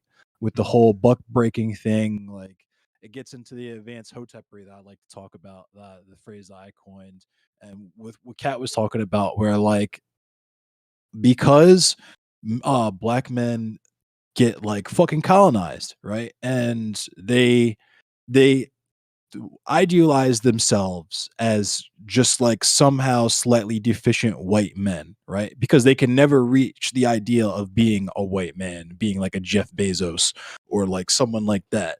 So, but the way that they interact with all of their surroundings are what they perceive to be ways in which men who are all their own category demonstrate power, right? So they beat the shit out of everything around them, beat the shit out of their kids, beat the shit out of their wives, right? And anything remotely feminine is completely separate from masculinity. That's why we deny the existence of trans women, right? No problem with studs, because studs aren't necessarily a threat in the way that we, to use the term colloquially, or in the way that we see them. They don't challenge the gender norm in the same way. They're not as transgressive. And plus there, it also plays into like gender ideals and like gender norms about who can pass and who can't. Like generally it's easier for a woman to pass as a man than vice versa, just because of what we've perceived social cues of a man to be. But yeah, like it's really fucking weird. And there's I feel like there's a lot of internal conflict, because I feel like more men have questions about their sexuality or their gender, and it festers and goes one way or the other. They either go like DL and they're like fucking around and shit, or they got to be super, fucking Kevin Samuels and shit about it. And Um, yeah. I just wanted to Those are the say facts. um, like I just stand Ender, but basically um, just like when it comes on to like religion and how when it comes on to like back in the day, like the whole 400 years ago, that's what we upon. That's what we clinged upon. When it comes on to like femininity, masculinity, these like European based structures, that's what we had to cling on to. This is what we had to cling on to, not only just to you know find happiness with one another, but really have hope. You hope to strive towards uh being equal to the white man, and what that means to be a man. Like you strive to um be elegant like a white woman, like in those time periods, like even like the whole I forgot what it's called, but there was a whole Thank you for the follow, Stars Meridian. Oh, I got my whiskey. how do I say it? Quoth, I owe Organization. you a shot. That was, I think, a black woman maybe been mixed, but it was basically trying to counter like the Jezebel stereotype. Like literally there, that whole entire thing of trying to conform to white femininity in order to try to strive for being respectable. And that's why I kind of really wanted to touch on like femininity, like masculinities, because um these stuff has been placed deliberately and trying to learn how to navigate within those spaces, not only so you can find self-love within yourself, but also be okay with navigating in the spaces, period. Both Like for Rev and Al me, as I said, like I for the define $9.99. my Cheers. rebellion by the way I dress and everything. I like the hyper femininity. I like the 40 inches hair. I like the acrylics. I like all of those things. I like being very hyper feminine, but what comes with that is all of these negative repercussions just for wanting to be yourself. I think another thing that comes with it is that Black women have been masculinized. So it's the thing of just to bring up, because my paper, do Wait, my do little, you my mean little paper. So, that's more But for anybody masculine, just or like in the joining way that us, people like I say said that, before, like, the this is a black man diverse is being panel, feminized? no, like and there's a lot of like great historically participants here. speaking, Black women And when we're done, I do want you to make Black sure you women go were and seen, subscribe to each they're and not every one only of them. less feminine, but they're But like, the main reason I how do bring I this say up this? is that, They're like, I won't have the opportunity to speak as they're much, but I put encourage you in to the stick around spot and in listen which to the other stereotypically contributors to the men panel, were please. put during the And time for all of you period still watching, when thanks for there were watching. only basically a woman when it came into the sheets. That's basically what it's like. When it came on to slave work, women were still put in the fields. Women were still doing back-breaking labor while pregnant. Like all of these things were still happening. The only way you were quote unquote a woman if was you were Just sexually for breeding. assaulted and you were for breeding. That's it. So like it's that, and then on My top grandmother of picked that, cotton from sun up to sundown. The only way she wouldn't have to do that is if she was literally too physically ill to work. I'm sorry. Just want to throw right. that out there.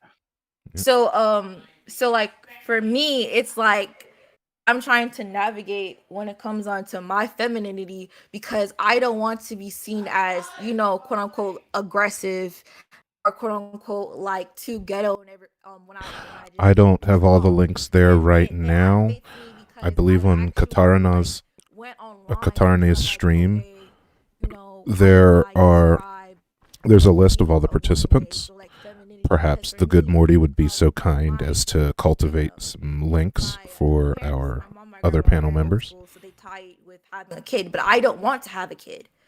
So I'm over here looking online, like, what do I define this as? And it was like Black Good to see you, femininity Matt Webster. YouTubers, and it was like literally conform. That's what it was. You have to. Oh my gosh, hello, my name is Pink. How are you? I like to do X, Y, and Z. Like I had to change the way I dress, change the way I talk, literally change every aspect of myself in order to be quote unquote Black femininity when it came onto these YouTubers. And it's just like I feel like there's a it's constricting, and it's restricting to the point where it's unbearable, and I just don't know like how to describe like even having a solution to begin with. So what I I'd think like to some. do Oh, is I'm gonna you can talk right after Kat. I like to do is I would really like to see like more things like what Endless Cemetery is doing. Like if you have a question about the story somebody's saying, ask. Like please feel free. Let's turn this into a conversation rather than everyone like doing. I don't want you guys to feel like They you all don't have to just sit there and Yeah. listen So completely. okay, so I hate to cut you off but I think what's happening, and this is my specialty for anybody who's never met me before, is I always look for the underlying context of everything, because everything has an underlying context until you get to the root of it. That we are all born from the ego and we will die within the ego. Very philosophical. I think what's happening is that the panel is heavily males, like there's more of us than them. Yes. So the dynamic is becoming where we want the space to not feel constricted with all the ideas, because I think rarely do we ever get a chance to really personally express things about this. When it came to our last panel, I feel like we had more quicker examples, less we could analyze things from a conversational spectrum. This is like, I need to hear this because that's just what needs to happen. I need to hear that. And Yeah. when, especially for Bink, like Bink don't talk a lot. So when Bink get going, we let Bink talk. We let Bink rip, Actually, the better Yeah, thing that's my would be say whole like I thing. really like what Ellen did, where if he he had a question like about what was they were saying, like Bink was saying, and he asked, and that furthered the conversation, and Bink was able to further what she was talking about. So I kind of was more about that kind of thing, like where like if we want it to be a learning I want experience, to. it can be a learning. I'm happy. I'm happy that it can be a learning experience. I just want to make sure everyone. I want to encourage the rest of you guys to participate as well, and don't be afraid to ask a question if it comes up. I did want to add like one more thing they were talking about. You do Black that, women. and then after that will be Oh, Kat. sorry. I think the one thing that was kind of missing, they talked about black women being out in the fields or unless they were in the sheets. Another beyond that, beyond child making, also child rearing, because in the South it was very common for literal like Ku Klux Klan member white people to have literally sucked on the tit of a black woman growing up and stuff like that. Literally. Domestic workers it's were like- almost exclusively black in the American South, So and that's yeah.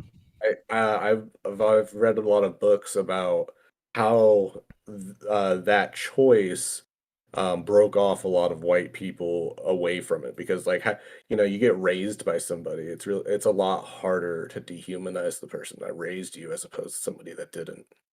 yeah, and I'm a big politics nut, so I like to always look at the historical context behind everything, because I think once we recognize what contributed to where we are now, I think then that's when we can make the progress, because we can identify the root of the problem.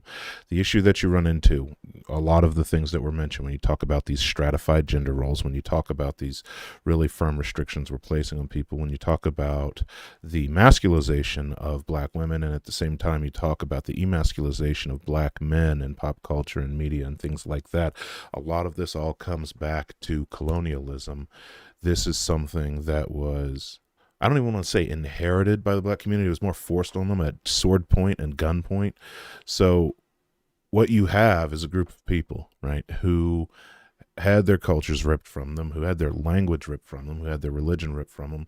You have generations who don't know what gods their ancestors worshiped, don't know what tongue their ancestors spoke in, don't know what cultural practices they had. All they had were fragments to cobble together, fragments that date back to the mother continent that they could cobble together into communities. So post-Civil War, when people are free from chattel bondage, they did what they knew, which was an amalgamation of the American colonial setting and some of the cultural notes that they had acquired being in bondage and being a diaspora.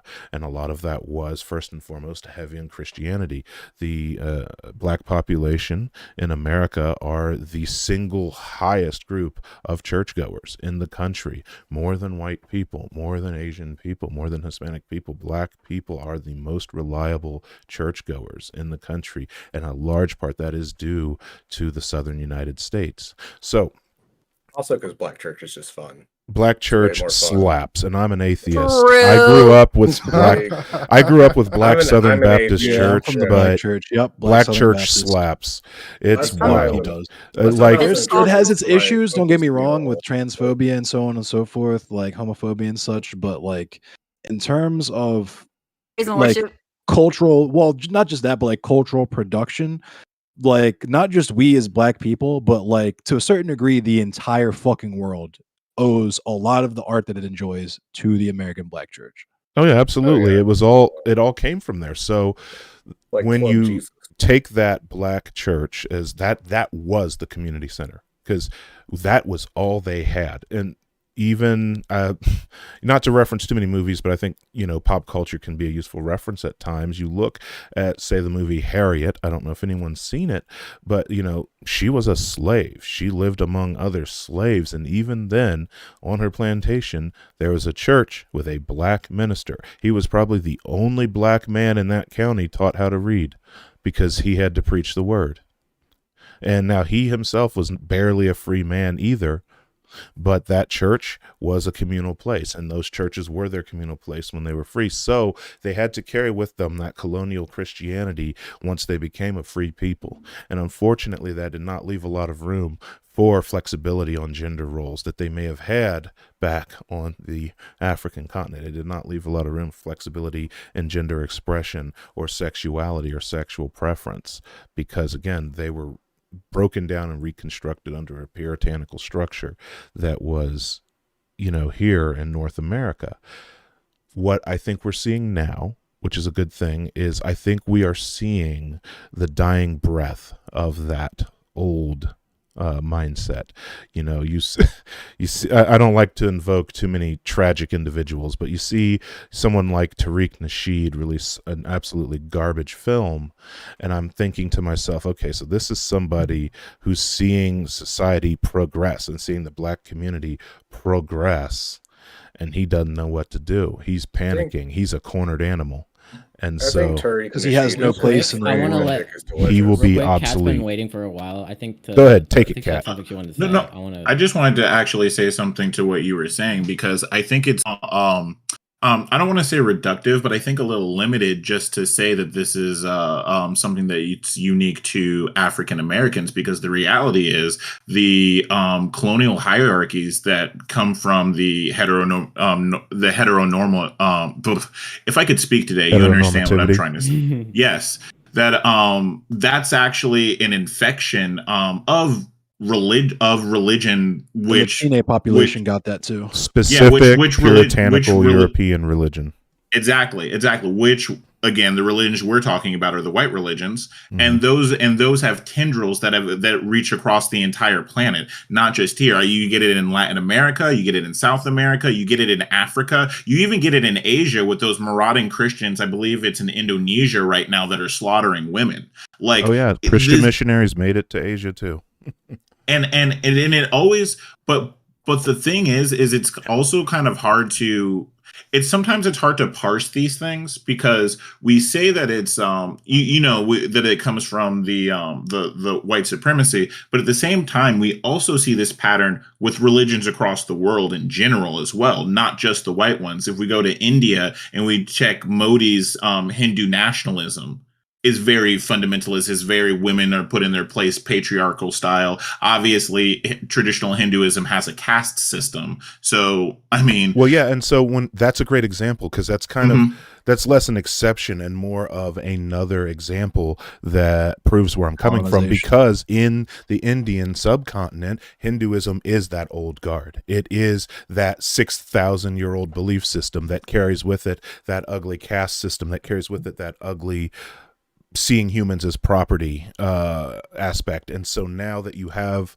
when reactionary people in India took power, the first thing that they're going to do is revert to that older, more established religion that allows them to enforce those hierarchical power structures. Whereas, and not to say that all of the Islamic practitioners are the ones who are the most progressive, but right now what they're doing is they're clashing with their large Islamic population as well as their large Christian population, and all their populations are large. There's 1 billion people in the country. Go ahead, Kat. Oh, sorry, I didn't Hit want it, to Kat. interrupt, but yeah, No. so Interrupt me anytime. Okay, perfect. Will do. Okay, so I guess that's like one thing that I always, I guess, lament about is like, okay, so in Indian culture, even though like they have still their rigidness, there is still at least the existence of like extra genders that are accepted, such as like Hebraism is something that like exists within India. So at least there's something outside of like our binary system that people can identify with. Whereas I suppose I think religion, at least in Haiti, Catholicism was our religion that we used to be able to establish hegemony, and was able to be used to kind of beat out the old religion, even though we still have the reminiscence of voodooism that's been able to stay around. But there's, I don't know why there's such a emphasis on this when with colonialism, but basically what sticks around once colonization ends, or at least within the form that we think of, is like, don't be gay, men do this thing, women do this thing. And it always, I guess, makes it really hard for people that have an interest in trying to preserve, like if I want to sit there and still love my culture, that's good and all, but I also recognize that like I wouldn't be accepted there. So then, like, who do I get to be?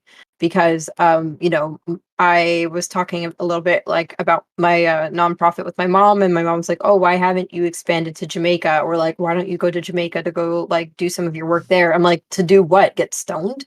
Like, what am I? Ooh, wow, riveting! Can't wait."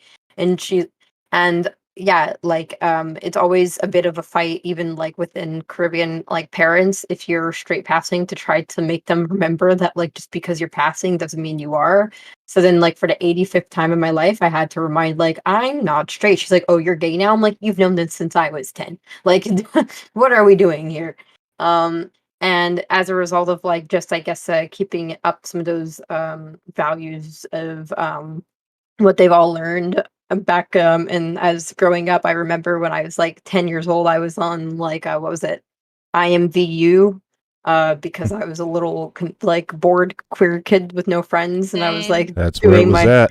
yeah, and I was like my mom like walked in, she saw me like straddling a girl in my IMVU, fucking computer was slow as shit. Got my ass beat. Fucking got beat. Got fucking beat. Pray I the wanted day to away. I wanted to say that on that topic that we're talking about though, about how Hey, yo, chat. She's talking about IMView. I know about IMView. I also played the shit out of Second Life. You know, same shit. like the global south and outside of the imperial core basically. On that note, it's interesting because we kind of talked about this before we got on when we were talking. I was talking with UBP a little bit about like the separatism and stuff, and that's where it kind of sometimes it feels that way, right? I think that a lot of the reasons why that we get this big rejection of what they consider like, oh, this is they consider the LGBTQ movement Western colonization, like part of Western colonization culture. And I think that the Because of reason why gentrification. yeah, and I think the reason why they latch onto that so much is actually the exact same reason why I think that World War II Germans latched onto the ideas that they latched onto so much. It just so happens to be that this time they're right. Like they're actually right. Like you know what I'm saying? Like and that's why sometimes when we have these kind of surface level of like that's where we get into these like really weird territories, right? Because like they're just rejecting our idea of gender fluidity or gender abolition because they see it as colonization. Like and what do you do with that? How do you even begin to deal with something that is that intersectional and that complicated, you Well, know? it's No, because Endless is their a minds. master. Oh, sorry. I know I was Endless is gonna a say, master at this. yeah, I But was gonna say the reason why is because their particular mindset is itself based in colonization. Because what they won't say the quiet part out loud, which is that they believe that a woman's purpose solely is to create and care for children. And if they aren't making black children, i.e., if the white man convinces black men that they is women, then they won't be making no more babies. There you go. it's so funny because like when you think about it, it's the argument in reverse. Like a lot of white people today will say that, we're not making enough white babies, and then like perpetuate a society in which like the thing is happening though, because to go back to what you just said, because it's just yo, I hate that argument so much. It's just a repeating cycle of shut the fuck up. Whenever people say that to me, I'm just like, you could just tell me that you get no pussy, bro. Like, Yeah, like, that's the whole point. And we talk about historical context. When you started getting civil rights movements, and I say plural because there were several of them, we talk about the historical context that at the time, that black masculinity and that patriarchy was them getting their power back. You look at how much the black man got dehumanized by Europeans for centuries and had their humanity and their masculinity taken from them. And so they say, well, no, now I can be the big dog. I can be the head of the household. I can be a father. I can be the boss. I can work. I can put food on the table myself. I can not take no shit from nobody. The problem is that they didn't go completely to see, hey, this is something, first of all, that affect our sisters, our black women, our daughters, our mothers as well. And that being the oppressor, being the tyrant, ain't it, Chief? It's Especially not because where it the should women, be. the black women, went the hardest. Harriet Tubman They went kept hard. I'm gonna went the interrupt for hardest just a at all of second, if us. it's okay. Sorry. It's okay. Independent thought. I'd like you to chime in if you can. Give me whatever your thoughts are. I'd really value it. Yeah, no, I was trying to chime in a little bit ago. I was actually just wondering if anyone was okay with us pivoting the conversation. I think we've been like focusing really like on macro level conversations for like, the last like half an hour. I wanted to bring it more back to like a personal setting. Yeah, I let's wanted do to I'm good with that. to say something. Yeah, On come on in. On Come that on in. note, So I actually I like and like existential like identity crisis like a good hot like minute ago. Keep in mind, it's also a big part of just being like a young teenager or like an older teenager. You're like, who the fuck am I? Like, I that'll think you're gonna keep happen. on doing that for Um like the next 10 years. Honestly, it you'll sucks. probably hit your 30s and still do that. Just if you're black and gender questioning, sexuality questioning, that is going to happen to you well into your 30s, unfortunately. it is I normal. feel so bad. I Real feel quick, like we're I want to telling hear her what that it is Santa that Bink isn't was real. questioning. I want to hear what Bink was questioning. basically I'm into fashion. I already said I'm into fashion. You know, I'll be strutting on the girls. And Hey, Salami, what's wrong with Second Life? I found out What's that wrong with isometric people principles with sewing Second today, Life? like, Why? oh shit, like, we can wear like garments from like so and so BC. Like, oh shit, that's a thing. Like, I was just so into it, and I actually came across an Asian girl, mind you, the space. Jermaine, those nations don't give a shit about what's happening in occupied Palestine because they know that if they have to do something, they have to confront their own anti-Semitism first. There needs to be a heavy amount of blame laid on the UK and the United States for essentially turning away Jewish refugees after World War II. Like, I feel like the severity isn't like real. And I feel like it has to hit home for people to, like, understand it. She was talking about garments from like the Hans dynasty. And I sat there and I'm like, fuck. Y'all have documentation from the fucking Han dynasty? Like, holy shit, you're Must be telling me you fucking have nice. like right. Right.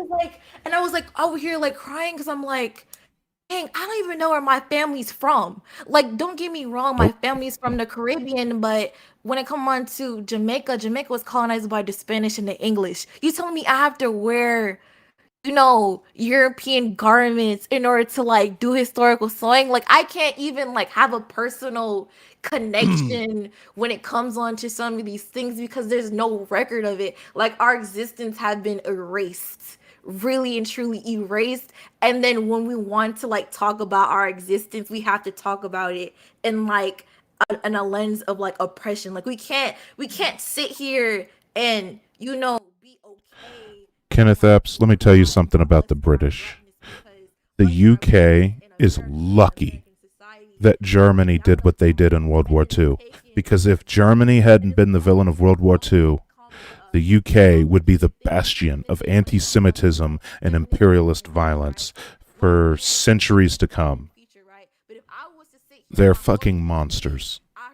Hoes on the street, I'm considered raunchy, I'm considered ghetto, I'm considered, you know, all of these things. For what reason? No reason at all. And this is such an irrational process, and I feel like it's a thing that kind of had to be said, because I feel like we tried to like rationalize it within ourselves in order to feel okay, but it's like, no, like shit is like existential as fuck. Like, even going on like the religion aspect, like literally grasping at straws in order to like Now, leave room for the Dutch too. But yes, the English have so much blood on their fucking hands.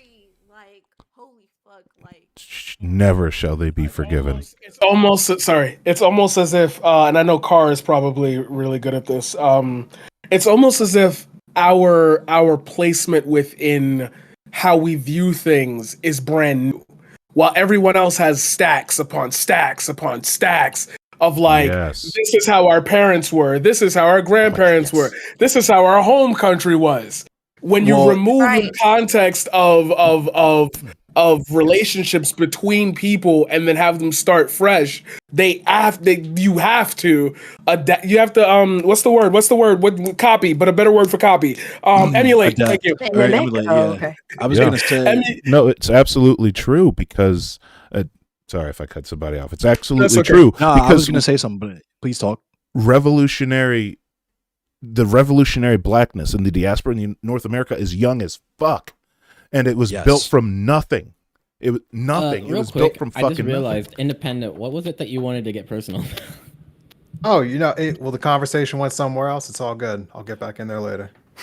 Oh, was yeah, gonna it say, almost I'm feels sorry. like to zoom it I wanted to in. derail the I was gonna conversation. say, Well, I wanted to bring it in, go from macro to micro really quick, just on that note. If you Yeah. guys, I just want to say one sentence. It's almost like it feels like we've done everything already, and it feels like kind of like hopelessness. That's what it gets for yes, me. that is That's it. what it gets for me. That's why Ender I was going like so hard on like the separatist idea because I'm just like, holy shit, it feels like we're trying like every single thing in our possible power and we're getting nowhere. So it's just like, holy fuck, like Well, so there's an extra layer to the desperation, and I think that everybody's hitting on it. We have no history, but also remember, every time we build it, it's a castle made of sand because they'll bomb our cities, or they'll wipe out our colonies, or they'll Literally. take down, or they'll destroy our farms. Or They shoot will us in the literally streets. they will Never enough. literally just go out of their way to destroy our culture, and So- that's the extra. That's where that extra sauce comes from. That's where that extra anger comes from, because it's not like we haven't tried. We've built ourselves up multiple times over the history of just these United States. But every single time we build anything, they take that big old hammer of white supremacy and just smash a motherfucker. You know what I mean? we don't even get Absolutely. credit. We don't get credit for Yeah. black scholars talking about black issues. Well, that's like, we what I don't was- get credit like Yeah, of anything like at all. I was gonna I feel say like- like, Oh, I'm sorry. Go ahead. You go, because No, I've been talking to you. I haven't heard you talk. We a while. wanted to go like a little bit personal, and I think the thing I can contribute to this conversation is that sociopolitically, my like sides are flipped. Where I come from white trash, and then like somewhat okay middle class black people. So it's like it's. I wanna really get into that. weird to like feel that because because my white side's Irish, so like I Ooh, I want to get into that.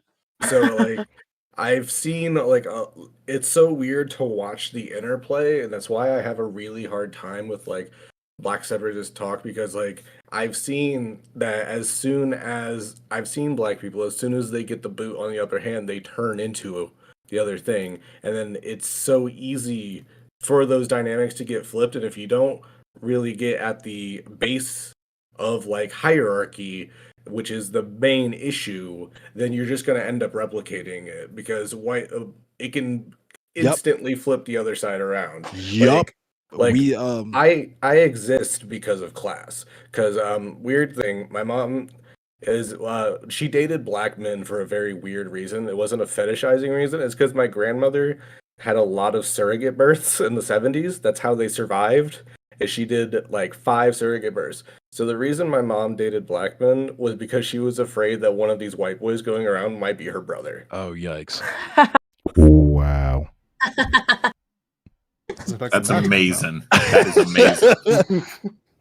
That's But, the most white trash reason to exist. I was gonna say, Like- fucking, so yeah, bring it from macro to micro.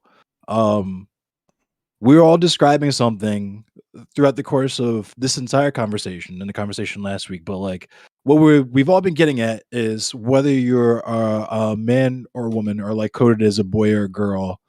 The one thing that's universal across like blackness, because it's unique to chattel slavery, but also as a consequence of capitalism in a lower class, is that at a certain point, right, as a child, you come to learn, or you come to understand that your body does not actually belong to you. It's a commodity for someone else's usage, whether it's sexually or, FD, and shout out to FD again. He was talking about in relation to sports, with how young black boys are treated and how their bodies are looked at when it comes to like professional Been sports there. and that sort of thing. Yeah. So, like Bink was talking about earlier, when I was in 7th grade, I was the only black kid in class. I was one of 3 black kids in the whole school out of like 200 something students. And it was like our project, it was like some kind of genealogy or like heritage project. And of course, there's all kinds of Irish people and you know, German people and all these people that were able to, no matter where they sat in the class, like cast, right? Even the lower class ones, like white trash and shit, they all had that well to draw from, right? Yeah, this sounds like a trauma project. It's like, Yeah. Yeah, these My exactly. grandma, drawers. I've Yeah. done it. grandma's- So I'm like, Bingo. Yeah. I go home and Ah. I'm like, what the fuck am I supposed to do this about? My mom was just like, I don't know, make it about Egypt because she didn't know shit at the time. Like we knew we're from Mississippi, right? My Mhm. grandmother, I said it last panel, my grandmother is from the same fucking plantation that her mother was from, her mother's father, and her mother's father's father, right? That's all we know, and that's all that we have ever fucking come from. So I was the first person in the family to actually be like, let me see who owned who, like on Angel Fire and shit. It does something to you. I still Nas have said the it last once. You even name. wanted to know. Yeah. Oh yeah. My Yeah, last yeah. name is Scottish. It comes from people who owned us, but like Yeah. it does something to you. And Nas talked about this one time. It does something to you because this happened to me. I saw my great grandfather's name. I saw this man listed, appraised as property in another man's will, right? For the price in modern dollars that it would cost you to buy a fucking Honda Civic, right? You could have What bought year? my great grandfather for a Honda Civic. Yeah. in You know, we Mississippi. talk about at the micro level, you know, how many of us have that same story. My last name and my father's family name is fucking Irish.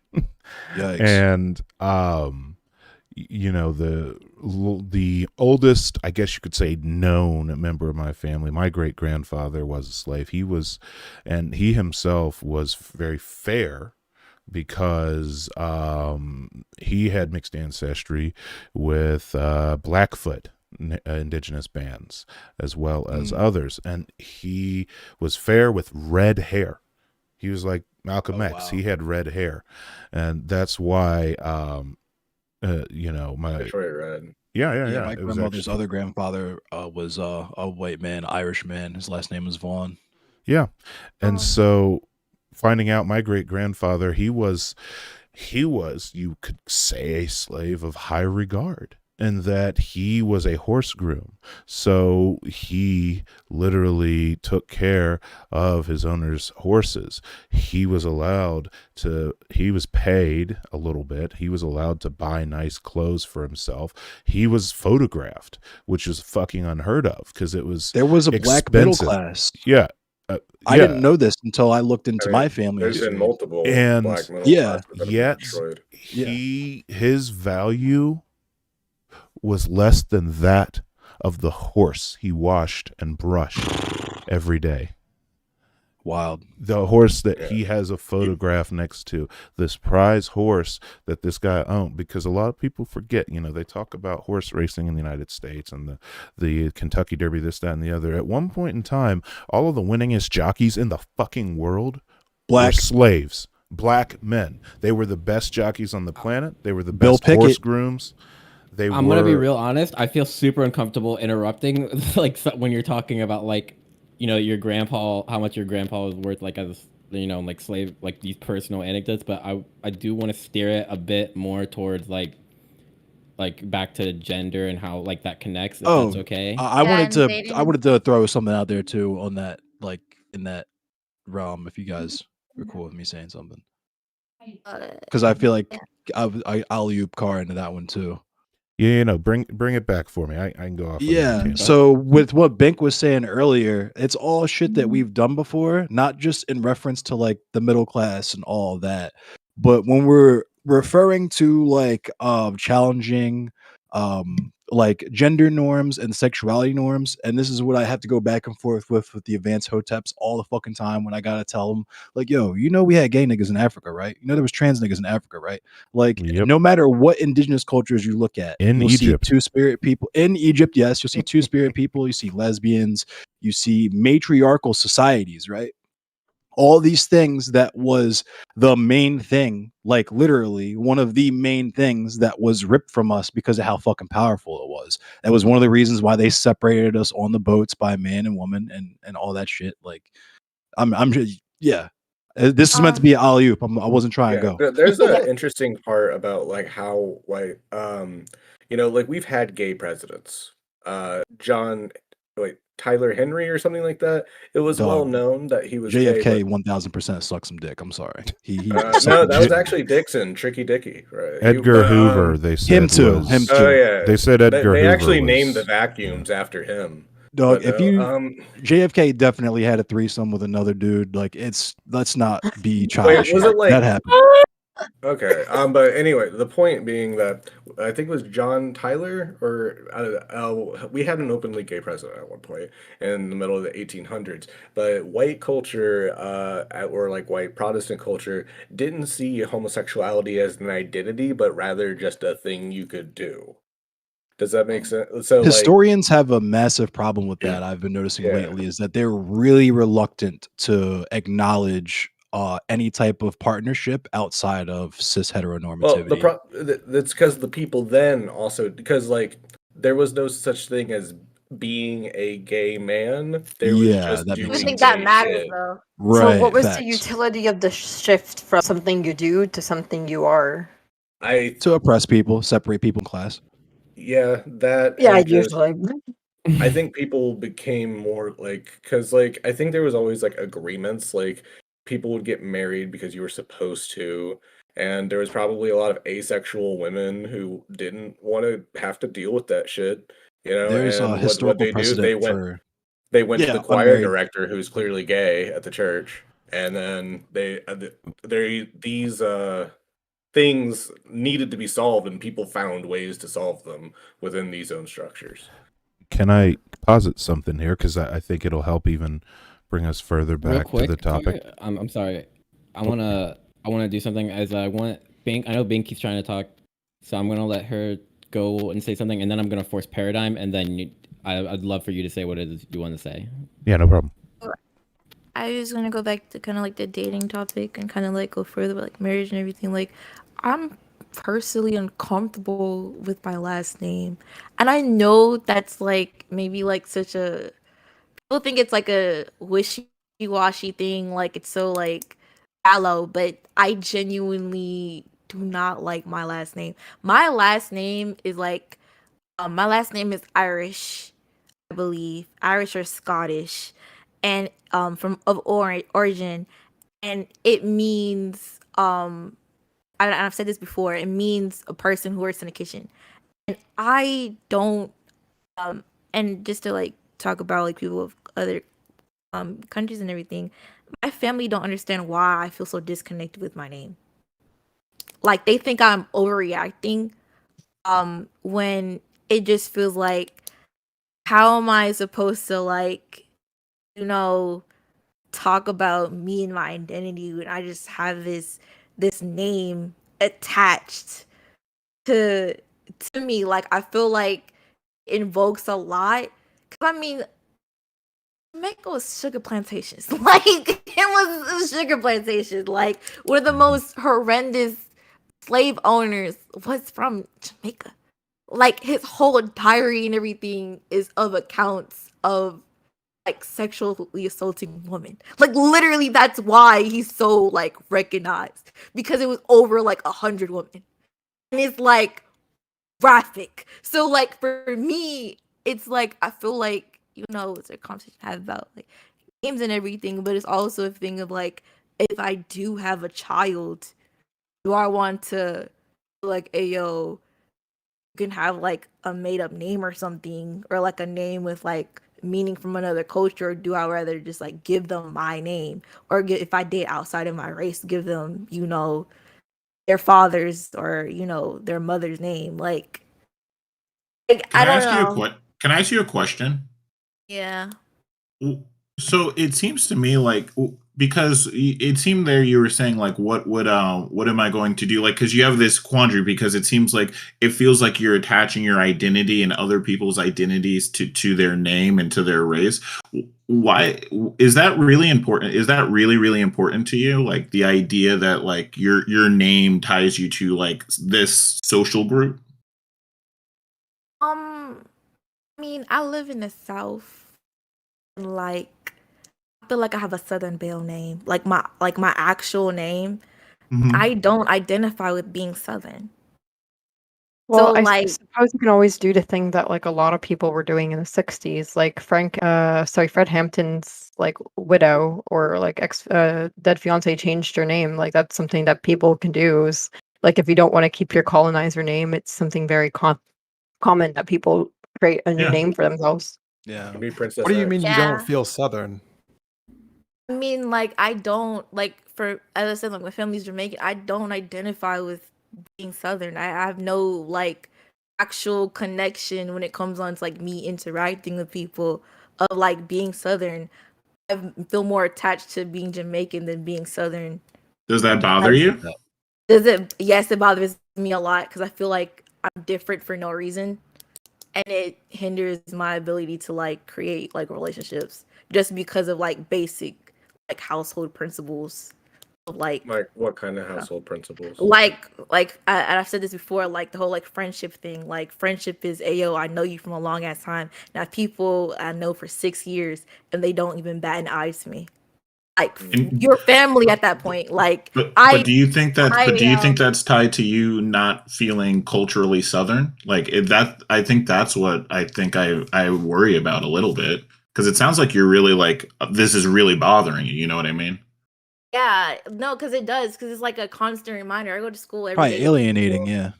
Yeah. So like it feels like because the way like my household is like for an example, you guys are talking about just to bring it back to dating, you guys are talking about oh well the idea of bringing people over to your house. For me, my parents are like, listen, 'cause we are a very close knit family. They ain't come over to your house and meet your parents before. They ain't your family. Like they're not your friends. They're not your friends. If they never came over to the house once, they're not your friends. If they're Facts. they Hey, have thanks they for haven't hanging even out, been Matt out Webster. Good to see you they're not again. your friends.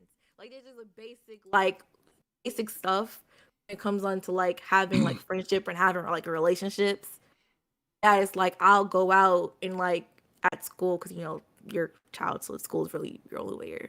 There was So, two rules that my mother told me that I um, didn't understand until I became an adult, and that was don't hang out with if you go to the mall, don't bring anyone with you who can't fight, number 1, and number 2, they're not your friend unless I've met them, right? And I didn't understand right, either of those two things until I watched a bunch of my friends get their asses kicked in the mall and then had a bunch of people screw right. me over and my mom be like, "Oh, I would have known." You know what I mean? Like, I don't know. It's weird. I'm kind of the Yeah, opposite. If my mom Yeah, approves of same. somebody, it's a red flag. Yeah, same. Like I just have no connection with my parents, so it's like it's really odd to me for like I actually actively like try to distance myself. So that's why it's sometimes it's just different strokes for different folks. It's interesting to see yeah, how these different frameworks play out in our understanding of our identity and our connection with our race, our gender, things like that. That's why I'm really interested in hearing what Yeah, you have to say.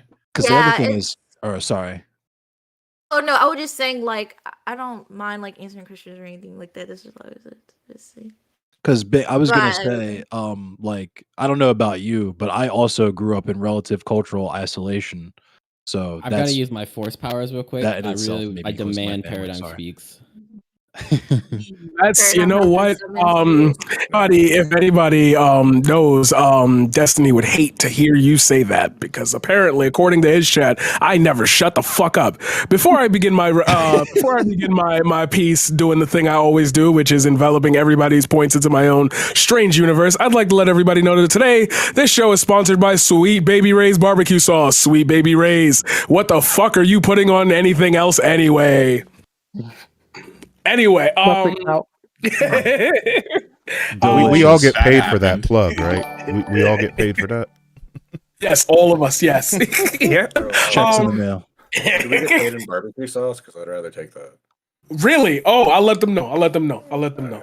Oh my All right, god. but if I don't get paid in a I want week, that I'm money. gonna be like, "Yo, Paradigm, where my money at?" See what happened was my internet had went off. Hey, I had missed the email. I ain't clicking in time. It gonna be in the next pay cycle. My bad, bro. My bad. I ain't sending a timesheet. My bad. Oh no. Oh no. I remember this conversation, and it's so eerie to me because when you live in the inner city, dating doesn't have this like white people are the exotic people. And that's so strange to me that like, and I remember telling the story last time. Oh my god, I'm about to have a paradigm moment. I'm sorry. Oh, so I'm gonna connect last panel to this panel because I said I was gonna bring it up. I remember this story about all the. I remember in high school that story I told about how we listed all of our beauty standards, and all of them ended up being like describing white people. But like there was only one to two white people in each of our classes. So like, where did that come from? And now that makes me think, based on what I'm hearing, like you can't even bring your cultural norms into dating spaces because you've been completely so like, how do you date someone when you have to sit there and say, you're gonna have to learn that we eat this type of stuff, we do this stuff on Sundays. And the rejection of just merely that, because some people might be like, oh, my church sermons aren't that loud. My church sermons are more, we all pray. And now let's say our hymns while, That Black Latin is Drummond lit. is ripping it Don't off. sleep on Like, the Latin. Hey, White people can't Chauncey do it. Extreme, thanks for the prime sub. And- Appreciate you, fam. Go ahead. Yeah, and it makes me question when you think about dating between two black people, are they not even dating each other? Are they dating like, and that makes me think about me personally. Like my fear has always been about longevity. My first relationship, I told you guys like we had to sneak around for whatever, and like I was always the one to have to bring up that masculine role of like, we need to do this and this is how things go. And the timidness of her not embracing the fact that we come from the same place. Your parents should be fine with it. You should be fine with it. Like these rules, these guidelines for how we even discuss, hey, maybe I should meet your parents and like let them know who I am. Well, you got to put on the, you have to, let me do it as I did in speech class. You have to put on the voice and you have to, hey, my name's Marquise. Pleasure to meet you. And like, this is not a job interview. This is my love life. Like, I'm vulnerable by just the mere thought of coming to you and saying, hey, I'd like to date you. But now, like, how do I approach that? When I used to think about it when I was younger, like I said, I was the Kane Carter model, this shit should be obvious. Like, all the days you came to my house, you picked the day my dick was the hardest. But then, like, that's only funny to me in that context of within like black humor. That's something you can't say outside of that caveat. But wait, if you can't make, He would make a killer like shock jock radio host. what can you say? I think I have more of a podcaster voice myself. I could never feel. I didn't know. I still don't know what masculinity is to me as a black man. In this dating, I don't know what masculinity is. Just so emphatic. He says it with his chest, I can't talk like that because other people will think I'm a fucking lunatic. Like, I've dated a trans woman. I can't talk about that experience. Not because I don't want to, but because everyone around me will sit and say, Ew, this nigga gay. yo, fuck. Yeah. Like, Yeah. but yeah. Pause. Like, Riley right. Freeman get here. And it's like all of these things create a circle of friends that I sit around who echo these ideas, or whether I remove myself and put myself in another group. And that, not even trying to be funny, limits my dating pool. Why is it that all of these boundaries are so set to where we have to discuss them as though they're Ain't that the trauma, goddamn when it truth, should be Stan, like, Bernie Stan? a black space is a new Ain't space. that the fucking truth? Kat, You have to be a little bit I'm using you unhinged. as an example because the girl I'm about to bring up looks like you. Sorry. Oh no. Most of them do. We all look alike. What can Oh I say? no. Oh Here we no. go. He's going there. Yo, I have a friend of mine who would say, you know, you make the awesomest points, but sometimes you really put your foot in your mouth and just don't do it. But I know y'all I think know. you should do it. I think you should do it. It's controversy. We drama baiting. Let's get our clips in. No, I know you're joking. But I know if I see my name next to anything with the word clip or chimp in it, TOS. copy. There was a girl I met named Cheyenne, and she had that same approach to what. Sorry, give me 1 second. Sorry, my TTS is talking. It's throwing me off. Okay, there we go. She had the same approach to dating, but she was one of those like straightforward women. But she was so she was so caught within her being her certain size, her certain speech, the way she looked like she was young, she was a little child. But like she wanted to be aggressive, but she didn't want to match the tone of like a man. And she didn't know how to approach me to talk to me because she was like, I don't want to, you know, I am by make no you feel like less of means a man. And it's like, a we're two black good people who example don't of think about a that dynamic. Twitch streamer. That dynamic is Like, what led us to streaming is secondary to my now we're scripted playing videos, on but a I'll tell you field that that isn't even ours go that we for set it, do it, up. How do you and follow build it up as a along the black way. person? Yeah, go Just ahead, get your brother. time in front of the cam and the mic, I and you'll swear, get better. I moved. Yeah. Can I Could say I- to what you're saying really just sounds like, and we were talking about this before in the other panel, like you were linking, all of us, because we are marginalized, are radicalized, and a lot of the time that makes us associate our personal characteristics with what it means to be black. So I think a lot of what you're saying is like, for example, for some people, especially, it is very normal in our culture. Like for some people, gang culture is masculine. Like, and Yeah. that's a lot of women out there that are seeking that sort of thing. But because we associate our marginalization with blackness, they assume their idea of masculinity is a black masculine idea. So instead of saying, hey, it's just I have a different idea of masculinity, it turns into you're not black enough for me. Yeah, there it is. Yeah, and my biggest gripe comes down to how many situations have I, and you know I haven't, but how many situations have I been in, I should say, that make me feel like I don't know if I could be bi. I don't know if I could be pan. I don't have the identity to attach to say I experimented with this or I even thought about this. It's bad for me because as a black person, and I can't believe I'm saying that in this regard, but as a black person, it's like I don't want to date nobody unless you can match my energy. Like you have to be Literally. so specifically within a vein of like, I hope you don't think about these things. And that really cuts off the idea of education or the chance of possible blossoming because it's no, I have to educate you on some things. Nope, you can't. I don't know why you would say that. Like, yeah, go ahead. Wait, I have, like, a so blessing. really quick, actually, so Fluff his internet's like shitting itself right now, but he told me that he wanted me to let you guys know that it's time to go to closing statements. So I guess if anybody does have anything that they would like to like bring up from, you know, anybody else's point, please do. But because the person that has to go to soonest is independent, I wanted to let them go first in terms of closing statements. So basically like anything that you didn't get to say, also like shout yourself out, also like who are you and why should we care, besides the fact that you're black and that's pretty good already. So yeah. Yeah, you know, I think I had a couple of things I wanted to say in there. I'm really bad about just like cutting people off, which I know is like what you're supposed to do in these situations, but I'm really terrible about always feel like, oh, I'll just wait till they're done, and then it's like I hate to cut three you people off. later. But we talked about that three before. people later. Yeah, 3 people later, the conversation's somewhere else, and I'm just like, oh, missed my moment. I guess it's done now. Yeah, Desmond Price, host of the Independent Thought Podcast. Appreciate y'all having me here today.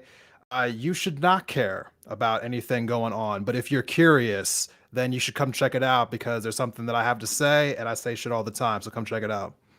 political podcast. And yeah, what are some things that you just do have to say? Like, I guess if there were any points Oh, that you you want were me to keep like, going? I thought I was supposed to yeah, do those closing statements. your closing statements, but you can say all the things that you didn't get to say. I was actually just going to ask a question. I have been not single for a minute now. So I was trying to ask who the single people were in the room and what are your current issues that you experience with dating? I'll go first. Okay. I was gonna say, like, I had been like, I'm 3 years out from a pretty serious relationship that lasted like 2 years, wherein there was some dynamics that I recognized were really toxic, and I had also realized I had no idea what a healthy relationship looked like, and this was also a relationship that occurred in the aftermath of a really bad non-monogamous relationship that I had. We So are I'm kind of in the process of like nearing just the end, and exploring. I would say the I'm prime focused sub on me, earns a you know what I'm shot. saying? Like, I'm exploring like Little non-monogamy one. and Little shot for the prime sub. pansexuality, and just kind of figuring myself out and how to be a good partner in the event that I do end up in another relationship. So that's kind of why I'm single at the moment, anyway. Okay, I'm the other single person here. I have dating. I do it really well. It's the only thing is this women of every race want to touch my hair, and that's just kind of fine. It's just I'm grown used to that. I will say that Is it actually fine, or have you just like kind of like I'm just stopped desensitized to caring? it. Like what like I literally get stopped on the street like probably twice a week to be told that I look like Maui from Moana. You look So like a rock like star. That's why they want to touch it. Got that I rock mean, star hair. whatever. But the one thing I noticed a lot because you guys, I was actually really surprised by Paradigm talking about a black woman being scared to match his masculinity in a way that would offend him. Because in my experience, every black woman I've ever dated has never given a shit. Like has just completely like ran me over and just like talked all the shit in the world. And I wanna know, was it because they were perceiving me as white? Was it like a or yeah, that's what I figured it was. So that was really weird. And every like white girl that I've ever dated is usually very passive and like needs to be acted upon. Like if I ask like my ex who's black where we want to eat, she has an answer. But if I ask my white one, she doesn't. So I wonder like the material conditions of that is a really interesting thing to explore. I'm not single, but I I haven't been in a relationship for long, but I guess a big problem for me is usually like I focus too much on my career. Um, and right now, since I'm not doing that, I feel like a giant void in my life, and like I'm not doing very much, and it's makes me feel very weird. And I don't dedicate all that much time to my relationships usually because I'm too busy worrying about like how I can like I don't know. I'm not like a monetary like influence person. I usually work for non-for-profits, but usually I'm like I don't need to be here because if I'm like working, I'm actually helping like hundreds of people, whereas if I'm hanging out with you, I'm just spending time with you. So Are you goal Uh, oriented? Sorry, I just want to ask something to Kat real quick. Are you like goal oriented? yeah, I'm very goal oriented, but like I don't care about I care about promotions for the sake of like getting extra responsibility. I would prefer to give me less money. I don't really give a fuck about the dollar bill I stuff. Something that feel it. helped me a lot post college is stop being goal oriented and be process oriented. Because I, if you it just sorry, I'm not trying to be like mansplaining. It's just like goals are consequences of process. You know, it helped me a lot just to stop having goals and just work on the process. probably Sorry. have to hit you up to figure I know out which one everybody's it is. bursting at the seams, and we're having to So can I wait for derail the closing statements? closing This is why statements. I was trying to just close it out. You brought me back in here. Now we're No, doing we love something it. What you else. We got to love it. say? No, no, no, no. Uh, If like you were clearly like wanting to say something for a while, so it's I better was that just you trying had. to get more I was gonna answer I the guess intimately question. figuring out who everyone was on the panel. We were talking about very like macro level, like societal issues, very kind of this like That's it's probably my very fault. big, Can very never big turn the topics. politics off. I just wanted Same. to figure out like who I'm everyone here was and I'm a fan, so individually. that's you He's can just blame trying to me find just guests for his podcast. It's fine. I'm always trying to find guests for my podcast. I'm on. DMing I'm down. I'm everybody down. after this. I have no shit going on. So answering the question. Basically, and I keep repeating myself because I'm always repeating myself. I'm too black for people. People are turned off by me because I like talking about politics and history. All of my friend groups are, well, a lot of people in my friend group or like a side friend group, because you know the friends who know the friends, are queer. They're either bi or they're pans. Most of them are women, black women.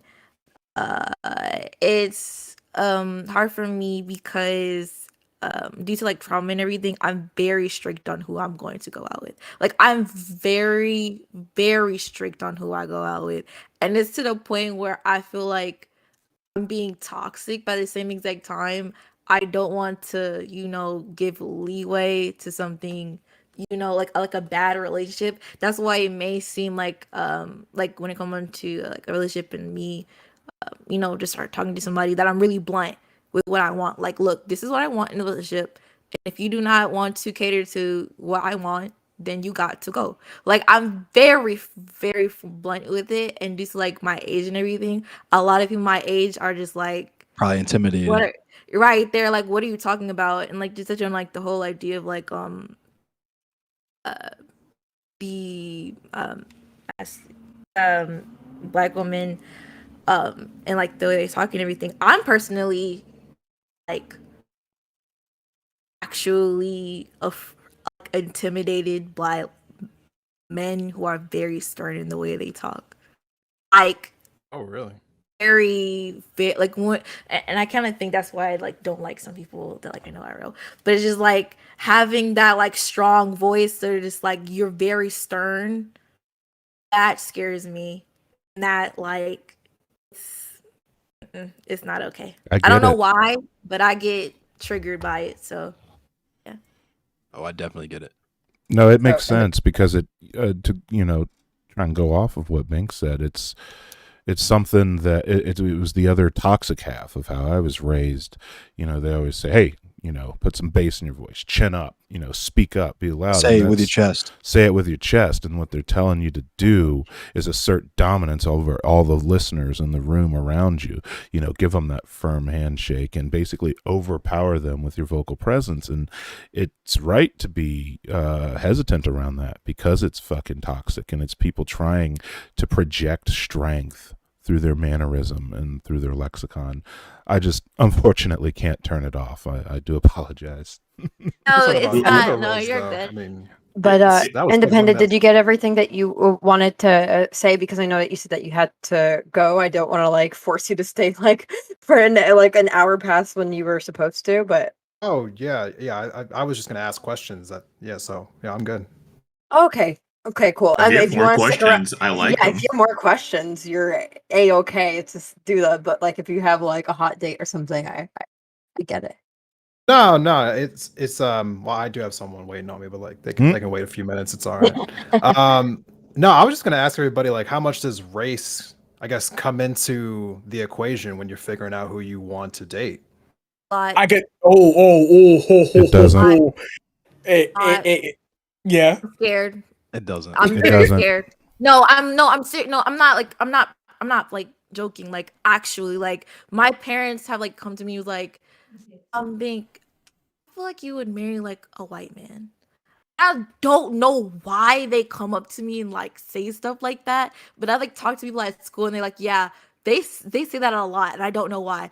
And like, for me, I'm scared because when it comes on to, as I said, what I want to do with my life, like what my passion is, my passions is very intimidating for people. And I feel like because I talk about these structures and the whole 9 to 5, people feel like alienated when I talk, and I don't understand why. And Well, like, can I say this because I hear so much distress in this?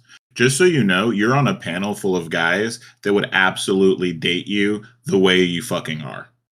The way that the things In a that you heartbeat. talk about, the comments that you make, the things that are interesting to you, and it may seem that every man is like a different way, and it's because it's a function of statistics. You could be talking to just 0.01% of the population and it would feel like everybody, but there are guys out here that are like us, and I don't want you to ever get down on, because that's what I didn't like hearing, because it feels almost like you're getting a little down on, if I choose this, I am also choosing to be alone. I just don't want you to ever feel that way. I mean, I think you have wonderful opinions and thoughts. You know what I mean? Yeah, it's more so like for me, and like I've said this like when I talked on like the previous panel, I don't believe in like catering to like people when like they're white. Like I don't care. I don't believe in catering to like white people when it comes to my rhetoric. I don't care. I will speak the bread slur and like don't really give a fuck. So like for me, it's a thing of like people we live in like a very racial society, and I will speak and like what do you guys like say, like monoliths and everything, and I personally do not care when I speak that way, because I feel like people like IRL function that way, so I have no problem saying like, well, like the other day, I actually got shit on, and it's funny that Paradigm said this, but I was like, bro, there's a time when like black men were like, I don't know. Was Ender trying to shoot a shot? and I got actual like Maybe. shit for it when I said that, because like, oh well, group is not a monolith, but it's just like, I don't know. I just feel like I'm alienated because of the way I talk about these things, but it's like nobody just wants to talk about them with me, and it's just like you're just like, oh well, you say that, it's like you never want to approach me when it comes onto this, and you say you like me, and when it comes onto me, and someone says something like that's a bad like race take or anything, and like just being black period, no matter if like you're dating or whatever, it's quote unquote my responsibility to correct them because I'm the most marginalized person, because I'm a woman, I'm queer, and because do you see what I'm saying? Like I don't know, it's just so multi-layered to the point where it's like aggravating. I don't know. I guess for me, it does come into play. Not a lot of times it's subconsciously, but part of it is like within Haitian society, I think cheating's way too frequent. So I just don't really feel comfortable dating any Haitians. Realists. That takes out a lot of the possibilities of what I can date living in Montreal.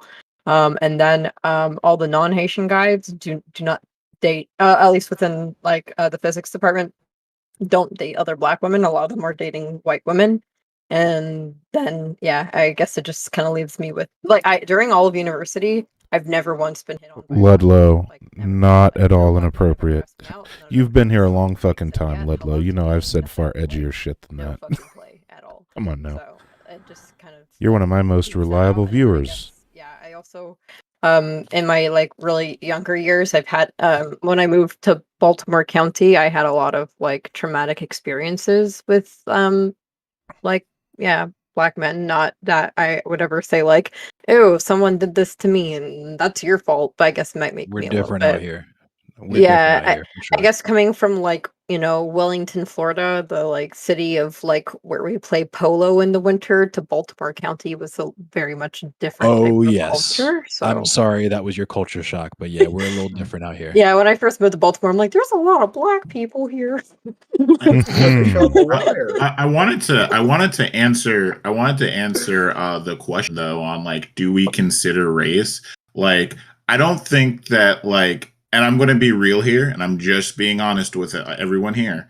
I think if you say you don't, you're lying. Not because you consider whether that makes the person worthy of dating, but you definitely do consider the interactions of the race of the person that you're with, and all the baggage that goes along with that, because it's true, whether we want to or not, whether I accept, like I said before this panel, I don't believe in race. It's not a biological thing. We talk in clines. I actually think of humans as humans, but to ignore the social construct that it pervades all of our lives, like, Well, it's, I would you can't- say that it you can depends on- be you could be cognizant of the you could be cognizant of things like power structures, and you can be cognizant of things like historical context, but still, when you approach things like dating, have a more humanist approach and say, that is not something that is a consideration. You sit down and talk to a person, and your first thought is, okay, is this a positive human interaction that I'm having? Not, is this a positive interaction that I'm having with someone who is melanin compatible?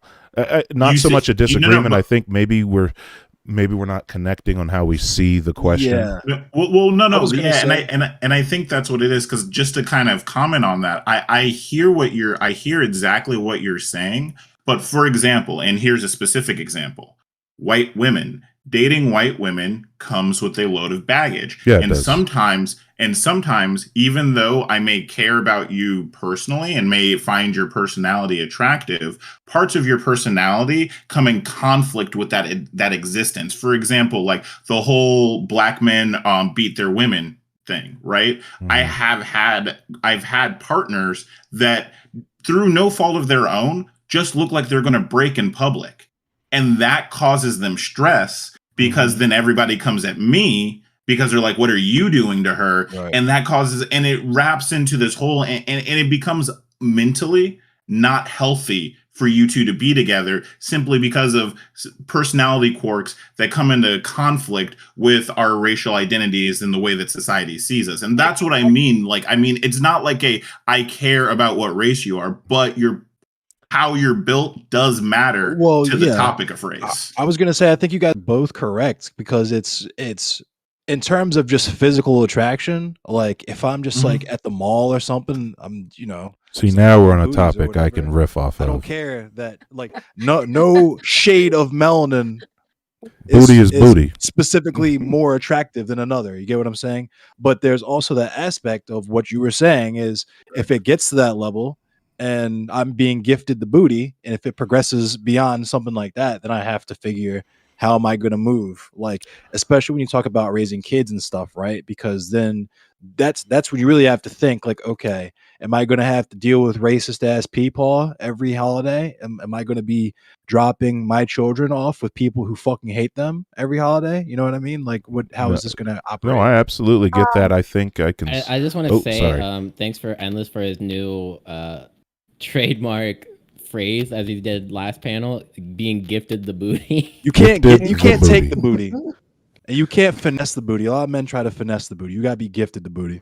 You tell that to the booty warrior. The booty is booty warrior bestowed. comes along and he says, "I likes you and I wants you." Oh, Now we can do this the easy way, or we can do this the hard way. The choice is yours. And they always said yes. Don't joke. So Hey, anyone that Charlie's has giving like it any more like just actually about like prisoner joke. real quick, anyone that has like any like acting thoughts like they have like in their head and want to get out. Yes. Like we're kind of yes. chill time. Because I gotta go soon. I will do my closing statement. I will. Oh, go ahead. Go ahead, Bink. Oh, okay. So I just wanted to touch on what Paradigm said when it comes into like how we kind of Motherfucker referenced the booty warrior. The level of intimacy when it comes on to friends is different. So it kind of seems like I'm flirting with friends, or like I'm always trying to sleep with my friends, but in reality, like, being a friend is a very intimate thing. Like in my household, like all of like was like when I went to Jamaica, like it's 7 people in one bed, like it's 10 people in one car, like everybody use hand-me-downs. Like, it's a very intimate thing when it comes on to being accepted with your family and having friends. So one of my difficulties when dating is being like, hey yo, like this is how we are, like this is what you got to accept. It's not just jerk chicken and oxtail every Easter Sunday. Like we are actual people, and this is how Sounds delicious. no, don't get me wrong, it's good. Fucking But lit. What are you talking about? like I want some cocoa bread. I'm just saying. Don't forget the ginger no, beer. literally, but it's a thing of like, how do I even No, even like go at school, like even when I go to school, right? People think I'm an inherently flirty person, but just like I'm just nice. Just because I'm nice doesn't mean I'm flirting to you. Like just because I'm cordial, not to like curse you out.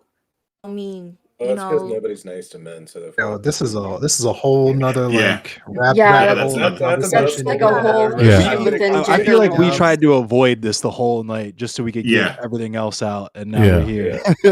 We have come Now, full circle. a So major issue where like See, just general really- friendliness from female presenting people will be taken as being like inherently sexual. Like I've had like guy friends where I'm like, you can sleep over at my house because you're evicted, and then they come up over and they're like, what's up? I'm like, do What's you up, want to what's sleep up? in the metro? Like this isn't, it's not sexual. Do you want to sleep in the metro? Like chill out. Like this, but they're always like, ooh.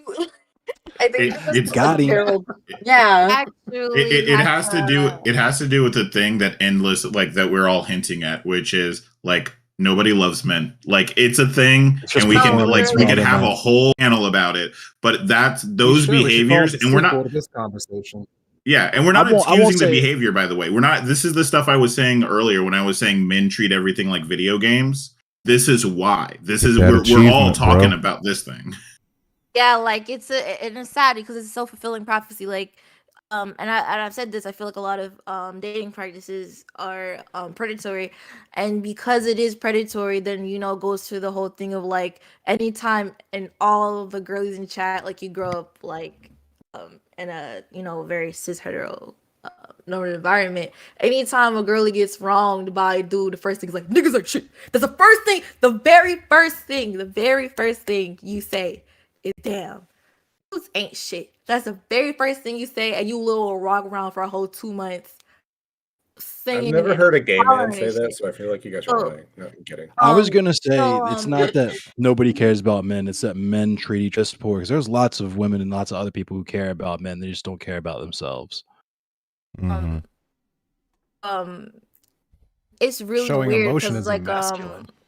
I actually had like the friends of the friends. I had like probably around like 5 to like 6 dudes who know me. I cut all of them off because I feel like they looked at me like an object, which I didn't really fully understood at the time. But then looking back, it is like, yeah, the only time you're talking about me is like you're trying to flirt with me, and then I'm like, ayo, flirt, I guess, I don't know, because remember all of my girly friends like girls, so like we just be flirting and it'd be like labao, but we're chill, like it's not serious. But when it comes to the dudes, it'd be like, yeah, bro, like get your number, like I thought we was for real, and it's like, no, like you're just my friend. Like I flirt with the girls and I flirt with the boys, but the boys be taking it serious. I just be like, bro, I can't have guy friends. Like I can't have guy friends because Boys of be that. getting that sucker attack, you know? Yeah. Yeah, it's weird. And the I feel weird like, thing is, it's like it's just performance for other boys too. Like it's not. It doesn't even have anything to do with you. It's literally just to prove themselves to the other men around them because they think that's Yeah. what they have to do. But I feel like that's the thing for me when it comes to relationship that's the most important is intimacy and understanding. I think that's the most important thing ever. Everything else can go. Everything else can like leave, and it's just that I'll be 100% camp approval. Like like I feel like that's the thing that's also like You know, I've been kinda wondering about that lost. flag all night. I have no Like, idea. thinking that I've I I've seriously been wondering. in like my history class, like older people being like, "Oh fuck, like I hate the younger generation because they don't understand." But it's just like literally people don't It's cherish the okay little to simp, things. Salami. It's okay. I feel like that's what fucks people over, It's because especially when it they- comes to relationships. Just, The don't younger people are going harass to participate in a lot of the bullshit and traditions don't- that they have. That's and why be- they're Oh, it's mad. not. do things Because with No, we're it's free in a not. way that they I'm can't sorry, be. guys. I gotta push it away a little bit just to let Paradigm get a chance to do his closing statement and just kind of Sorry, let and everybody get a Car. chance so they can. What's up? I Yeah, appreciate that. I appreciate that. So my closing statement is first, hey everyone, if you enjoyed what you listened to today, which I know you did because I can still see you in those chats chatting away. I currently have something that's why I need to go because I currently have a chat issue that I need to deal with. Just they walling right now. How does he just switch it on and off like that? You can find me at twitch.tv/the_paradigm_shift. Please do me a favor and go message Twitch right now and let them know to give me back my username. I hate the underscores. I am the true one and only king of Twitch politics. Not literally, but like. You just switch it on and off like that. It's incredible. Yeah, I'm a performer. I just Code do switch. that. But the point I wanted to drive home is that, and this is why I had brought up earlier the idea of the panel being male dominated. It's the main, to even wrap up, but to go back to the main topic, because this is so deep and it falls If so you're down. watching, It's the what's up, Serena Kat? Williams complex. It's the identity of black women to be both the most strongest of the household and also the weakest within society, because your favors, your characteristics only define how eligible you are to enter within somebody else's household. For black men, and I know y'all seen this argument many times. Somebody had said this earlier, and that's why I even wanted to close with this. Somebody had said earlier, you can't be too black people don't like black women to be too masculine. They like hate that shit. But like the entirety of the Serena Williams Coffee. complex is somebody Michelle who's Obama. right. Like yeah. It's like it puts, and that's why I was so keen on letting the women speak. The onus is on women so much, especially black women, to be everything, and then for black men, for us to be nothing and everything. Does that make sense? I know that's tricky, and that's a can of worms that you'd have to dive into.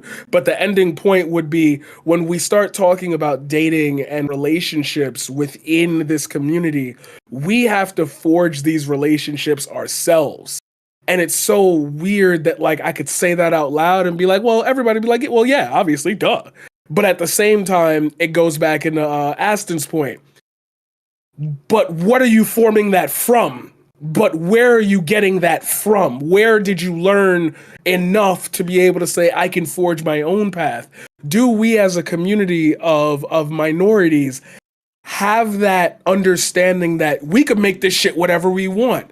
Or is there always that top layer of like, yeah, you can make it whatever you want in your own little world, but when you come to America, like, there are certain rules we play by. Of course, catering to white people. Right, like, so if you didn't, and to sincerely wrap it up, if you didn't understand the Serena Williams complex as opposed and connection to this, it's this idea that you can achieve everything you want, and for some reason your characteristics don't give you the validity to be an attractive partner. It doesn't matter what you do, because for some reason the escapism route is, you do this and that's a little too black for me. You do this and that doesn't fit in with like my friend group. You do this or you've done this and that's really cool, but like, you really got to be talking about rap music? Like, I'm here to listen to some Hall & Oates. Like, it's so thank you. It's so damning that like you end up in this void of, will I just be alone because I don't know how to express this in a way that is acceptable for you but not diminishing to me. And I'm going to be honest with you, I don't think, well, no, now more than ever I think it's a possibility, but like 5 years ago it wasn't. I think now we kind of are gathering that understanding as a community, because, and this is why the Serena Williams complex thing comes in, you have these female stars now being more open with sexuality. I'm going to just put it in front of you. I'm going to give you what you want in a way where you can't deny where This it's is coming what you from. came for. Yeah, exactly. Yeah, exactly. Mhm. And I feel like, Are you not entertained? what I want the takeaway, at least from my perspective, to be for everyone is that there are always Oh, positions there she of goes. things that we have to work on Look out, when we girl, talk about our she'll chew opinions you and how we up. see people. Oh, there But she don't goes. lose sight She's a of that open man-eater. mind to say things like, oh, I don't see it when I go out to date somebody. I don't see it when I involve myself in the conversations. I want you to also, though, be prepared that even though you don't, and I know Ender said this already, but it's a point that needs to be made. Got me running Just like because you don't hell see when it you're doesn't mean it not won't play around. within. You're It won't play out out of touch. in a way that you don't You're see out coming. of I feel like time. the black community, Got at me least, running like is hell awakening to when the you're idea not that around. these other identities, these other Whoa. wants we want from relationships, these Whoa. abolishing of gender roles, Oh. these things that we want to take upon ourselves to learn and do. You and can't from mention Hall are & Oates, acceptable. The Good And Morty, that is what is without becoming me the mainstream. starting to Now, we sing. can sit here Like, for I'm hours and talk sorry. about Lil Nas X and how much white people hate him and like the whole Satan thing. We could do that, but like, there's a reason why that's a chart trending artist who is not afraid to exist within that box that we even ourselves said is something that normally wouldn't be accepted within the household. I don't feel like any of us bringing home Lil Nas X is going to work The with our parents. fuck? Like, he a good person, a good dude. Like, what's the issue? The We fact are now getting to a point in our media that and our multiple understanding, at members of least chat on a can sing surface Hall & level Oates, within, like, I you know, love it. social media or whatever, that We can all old as say, fuck. hey, this isn't a white person thing. This is Why an are we all everybody so thing. old? And The creeping, I looming identify with specter that. of And you're death. gonna have to accept me, because even though you think I'm gonna get ostracized by those people down the corner, hey yo, look at my man's. My man's is up there doing the thing. Like, and the more representation, the more representation that we get, and the more we put out that message that, hey, it's okay to not fit within that stereotype. It does not diminish your blackness at all. I think will help people confront these issues as a, wait a minute, no, that just because you think the other people talk like, that's not me, but I'm still black. Hey, and I'm cute. And that's my piece. Thank you guys for listening. I do have to go, but I appreciated the panel. Everybody was dope. Y'all already know my feelings. Thank I'm you, gonna see y'all Paradigm. next. Can't See confirm y'all next. Paradigm is black and cute. 100%. Thank you. Thank I'm you probably for gonna see a being few of y'all next week. I hope to be invited back. I don't know, thanks. And anyone that wants to be invited back is invited back unless you say gamer words. Oh, Yes, I'm please. gonna eat too. The only thing Like FPS, JRPG. last thing I was gonna say, Oh. it's okay to not have solutions to everything. 'Cause I feel like not only in dating, but also as us as like leftists, it's okay to not have a solution for literally everything. It's a group activity, okay? You don't have to put the burden on just you as the That's black individual anarchism. person. So Yes. just wanted to say that. But I'm gonna eat. Oh my gosh, later, guys. Thank you for having me, Kat. Problem. y'all. Now, Thanks for being Thanks, here, man. Bank. I guess it's your turn for your Yeah, closing I statement. am hitting the 90-minute mark, which is about the limit before the executive dysfunction starts really flaring up. So, first of all, for everybody who doesn't know, I am Carr. As I said at the beginning, I am a black anarchist YouTuber. I do political commentary, positive hotepery, and just general Afrocentric and Positive Afrofuturistic hotepery, yes. music. I do make original music for all of my scripted videos. Recently, I made a video about the horrors of hosting major sporting events in your town. Kind of inspired by Fig's video about black athletes, but kind of a sister project. Be like, hey, sporting organizations in general are just dog shit. Don't if they try to bring Super Bowl to your town, even though my darling Cincinnati Bengals are fucking going to the big dance. Hey, What? You're a Bengals fan? I'm Cincinnati born and raised. 513. Hey. Wait, you were born in Cincinnati? Nasty natty, absolutely. Let's Born and Yo, raised.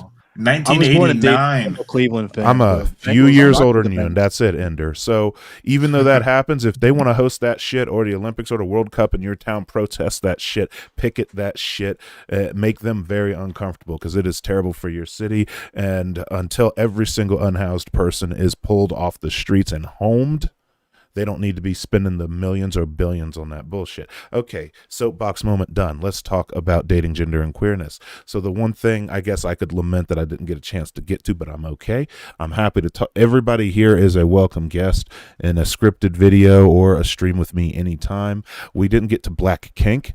I am a kinky son of a bitch. I don't know if anybody It's here. funny because Mac is like in my chat right now. Be like, why didn't we talk about kink? Yeah, I'm trying to keep it Twitch TOS friendly, but I think you could talk about anything as long as you don't bring anything out of your closet out. well, see, I can't go get the toy box. So the point is, I think that how we take our radicalized and potentially jaded background as Black lovers into the kink sphere and what that means for us then, especially if you start talking about interracial interactions in the kink sphere. Listen, I'm a level with you. I've been told straight up by people who are, getting a bit flirtatious and whatnot, that by white people, they're just like, oh, they get real out of pocket, and they think it's perfectly natural to say, oh, I want you and your big black body to just ruin me, just dominate me, and completely just destroy me I've for never future been with a generations. black man before. And I'm like, oh, stop. No, you're ruining it. And so I think that that's something to consider as well. And I don't know if anyone else here is poly, but how you interact being black, dating black people, or being black and dating interracially, and being polyamorous is another thing that we don't touch on a lot. And I think that we talk about, going against those old paradigms that were set by our families growing up. I'm the kid that did the complete 180, forswore religion, got rid of that, went away from monogamy, went away from vanilla, and, went away from the colonialist work ethic and instead sought out anarchism in my late 20s. And I think that the best thing I could tell, I always try to, in my closing statement, speaking past my panelists and to their audiences, their respective audiences, and to my audience, is that if you are questioning, if you are into kink, if you are poly, if you are questioning your cishet normativity, I am cishet-ish, but I say that I'm down to party. If people ask me my preference, I'm like, listen. Well, I mean, people ask me my preference, and I say, well, I'm in a committed relationship with, mostly vanilla relationship with a woman, but I like that boy do be looking cute over there though. Like, I'm like, yeah, we'd hit it. Let's like fucking go. All right, get a couple drinks in me. Basically, is what I say my sexual preference is. So, I just want you to know that you're not alone. Especially even if you are isolated, you're still not alone. The one good thing to come from the internet is you can find a more concentrated community for whatever you are looking for. Reach out to people. Reach out to me if you need to. Reach out to Kat. You're not alone, and it's okay to explore that. You feel a lot of pressure coming from maybe your religious upbringing, or coming from your familial upbringing, coming from parental units, things like that. It's okay to deviate, basically, is the one thing I want to tell people. If we are talking about being genderqueer, if we're talking about getting into things like black kink or black polyamory or black swinger culture and things like that, and this shouldn't be a new topic, because as everyone likes to remind people, Pride movement came from Stonewall. Stonewall was started by a black trans woman. Okay, black queer people were the biggest radicals of the Pride movement. They were there at every fucking major milestone. So the queer people in the black community have always been the ones carrying that standard for social progress across all fronts, and we need to continue to carry that onward. Aside from that, thank you everybody for listening to me rant. I've kind of taken the back burner as well, because I know that if given the opportunity, I was raised to fill any empty space with my voice. So I will keep going and not stopping. And I work in management, so I'm also used to kind of just shutting people down and speaking over them. So I try to curtail that a little bit. I do need to part ways, however. Fluffy, that's the name, right? Yeah, Fluff, thank you for moderating. You're an excellent moderator. KataraNa, Absolutely. Thank you for the opportunity. I really do appreciate it. My I am, pleasure. if you ever need participants you. for any kind of live thing or scripted, if you need music, if you need voiceover, if you need like recording voiceover for your scripts or anything, let me know. That goes to anybody else here in the panel. If you ever need electronic music for your backgrounds, I am part of an artist collective. We make electronic music available to content creators across we the link and web. build? What'd you say? So can we link and build? Yeah. You whatever you want, just hit me up. I collab with anybody, anytime. So, and I see your 3D printers. We have to talk about that at some point, Endless. I would love to. And I will close with this. I got a question from my chat. Is that a riff on the Maryland flag behind you? So it is the Baltimore County flag. Everybody asks about the flag. It's the Baltimore County flag. The story behind it is really cool because it kind of is a riff on the American flag a little bit. The history of the Maryland flag, the history of the Maryland flag is that the like crosses were very similar to like they had some like roots in like Confederacy or white supremacy, something like that. I'm not sure what the exact story is behind that, but essentially, Baltimore County did not have a flag. They commissioned this like contest to see which high schooler would come up with the best flag, and they would all vote on it, ratify it, or whatever. So this high school kid came up with this flag, and the people hated it. This was in the 70s, so they were like, it's too communist, it's too like pinko scum, all that stuff. So this was going on for some years. Nobody wanted it until the mayor finally stepped in and was like, you know what? You guys are being dicks to these high school kids. Guess what? We're ratifying the flag. And that is the official flag of Baltimore County now. Excellent. I love that. That answered all the questions. Last thing I'll leave you with is everybody, arm the left, arm Black America. I'm very pro-gun. If you don't own a gun, get one.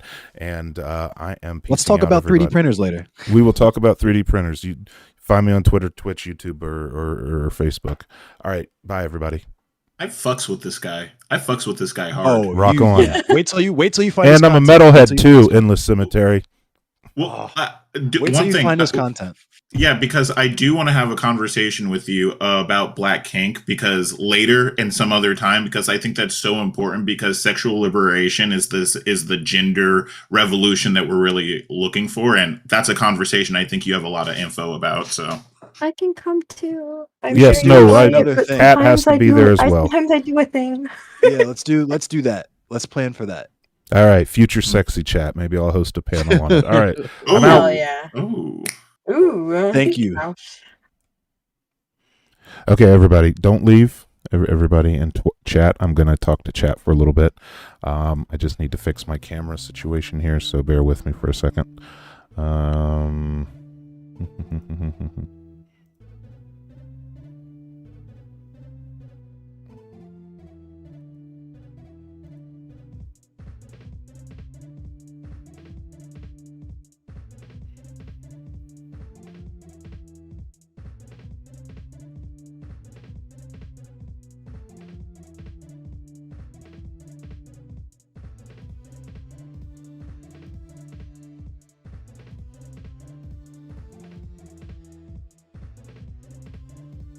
All right, a little bit better. Make the chat a little bit bigger. Focus chat. All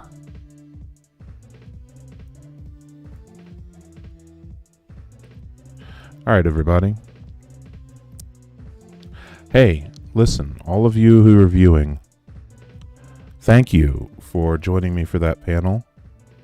KP Fett Style, I appreciate you. I saw some subs coming through. Bigley, thank you for the sub on YouTube. Maximilian Stark, thank you for the sub on YouTube. I'll get it. Even Enamelin, thank you for the follow on Twitch. Mr. The New Guy, good to see you. Scrolling up back through chat. Ethics and game journalism. Been really into Aurora lately. York vibes. Our singing Hall & Oates is dopamine. Is that nice? Yeah, Salami, Black Kink, Toy Box. Y'all are trying to get me demonetized. I can't openly discuss those things. That'll be a different kind of stream. I have to do a little research on what kind of lines I can and cannot cross. I felt we had to mention polyamory. Felt we had to mention Black Kink. Because that's a part of it when we're talking about gender, queerness, and dating, you know? I think the only thing I can safely show you is this Egyptian cotton rope. So let your imagination run wild with that.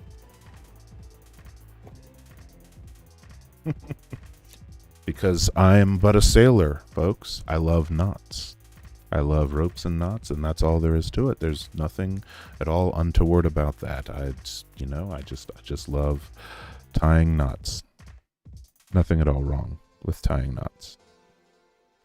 So, Stan Bernie Stan, good. Glad you hung with us for the entirety of that. Kenny VNC, glad you hung with us for the entirety of that. I didn't know you were a sub, Kenny. How long have you been a sub, Kenny? Like, did you sub today?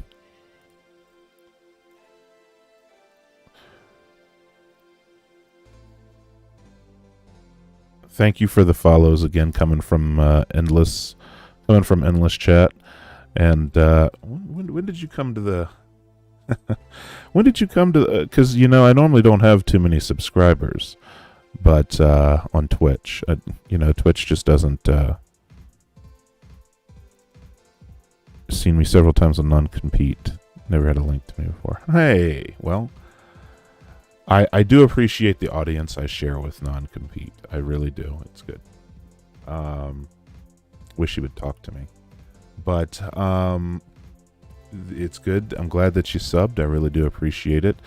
And the good Morty, listen, I at least believe I should take a moment when I end the stream to thank my long-suffering moderator, the good Morty, for keeping the horny sex bots at bay from my chat and keeping my stream from getting demonetized. I don't know why that particular brand of horny bot finds its way throughout Twitch and YouTube constantly. It's only YouTube streams, and it seems to be only leftist streamers. I don't understand that, but everybody make sure you thank the good Morty, moderator extraordinaire, because mine's not the only channel you moderate for, the good Morty, is it? Be honest, it's not the only channel. You take the torch and run with it.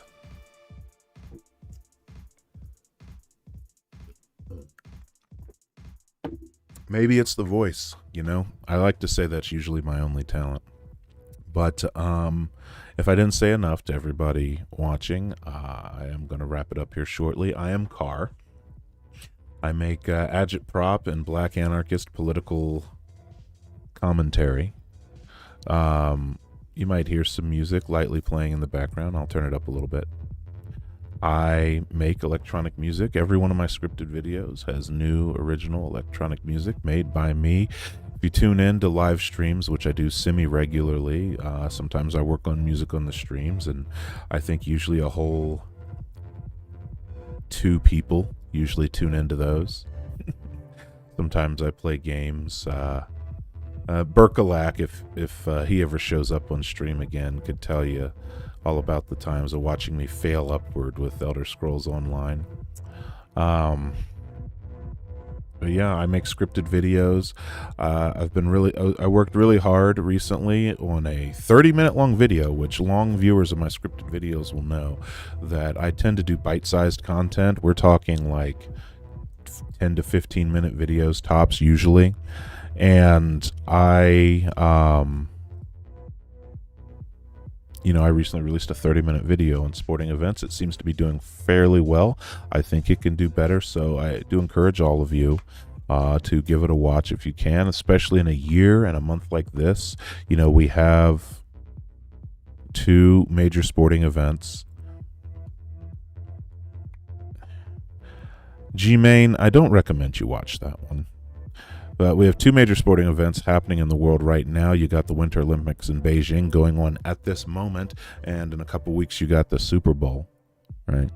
And it's just these things are terrible for the cities that host them.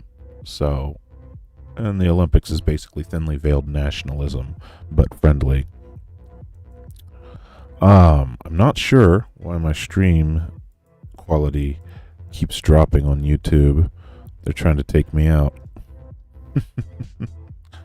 But please check it out. And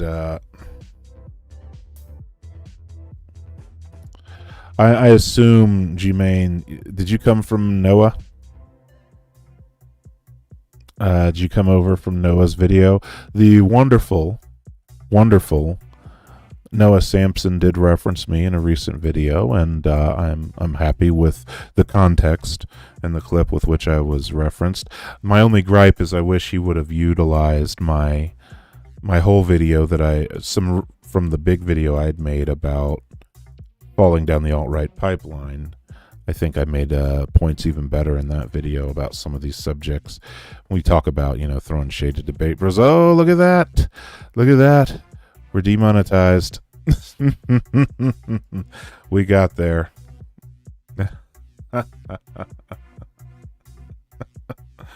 And, the World Cup happening later this year. I mentioned it in passing because I knew about a little bit of fuckery with the Qatar World Cup.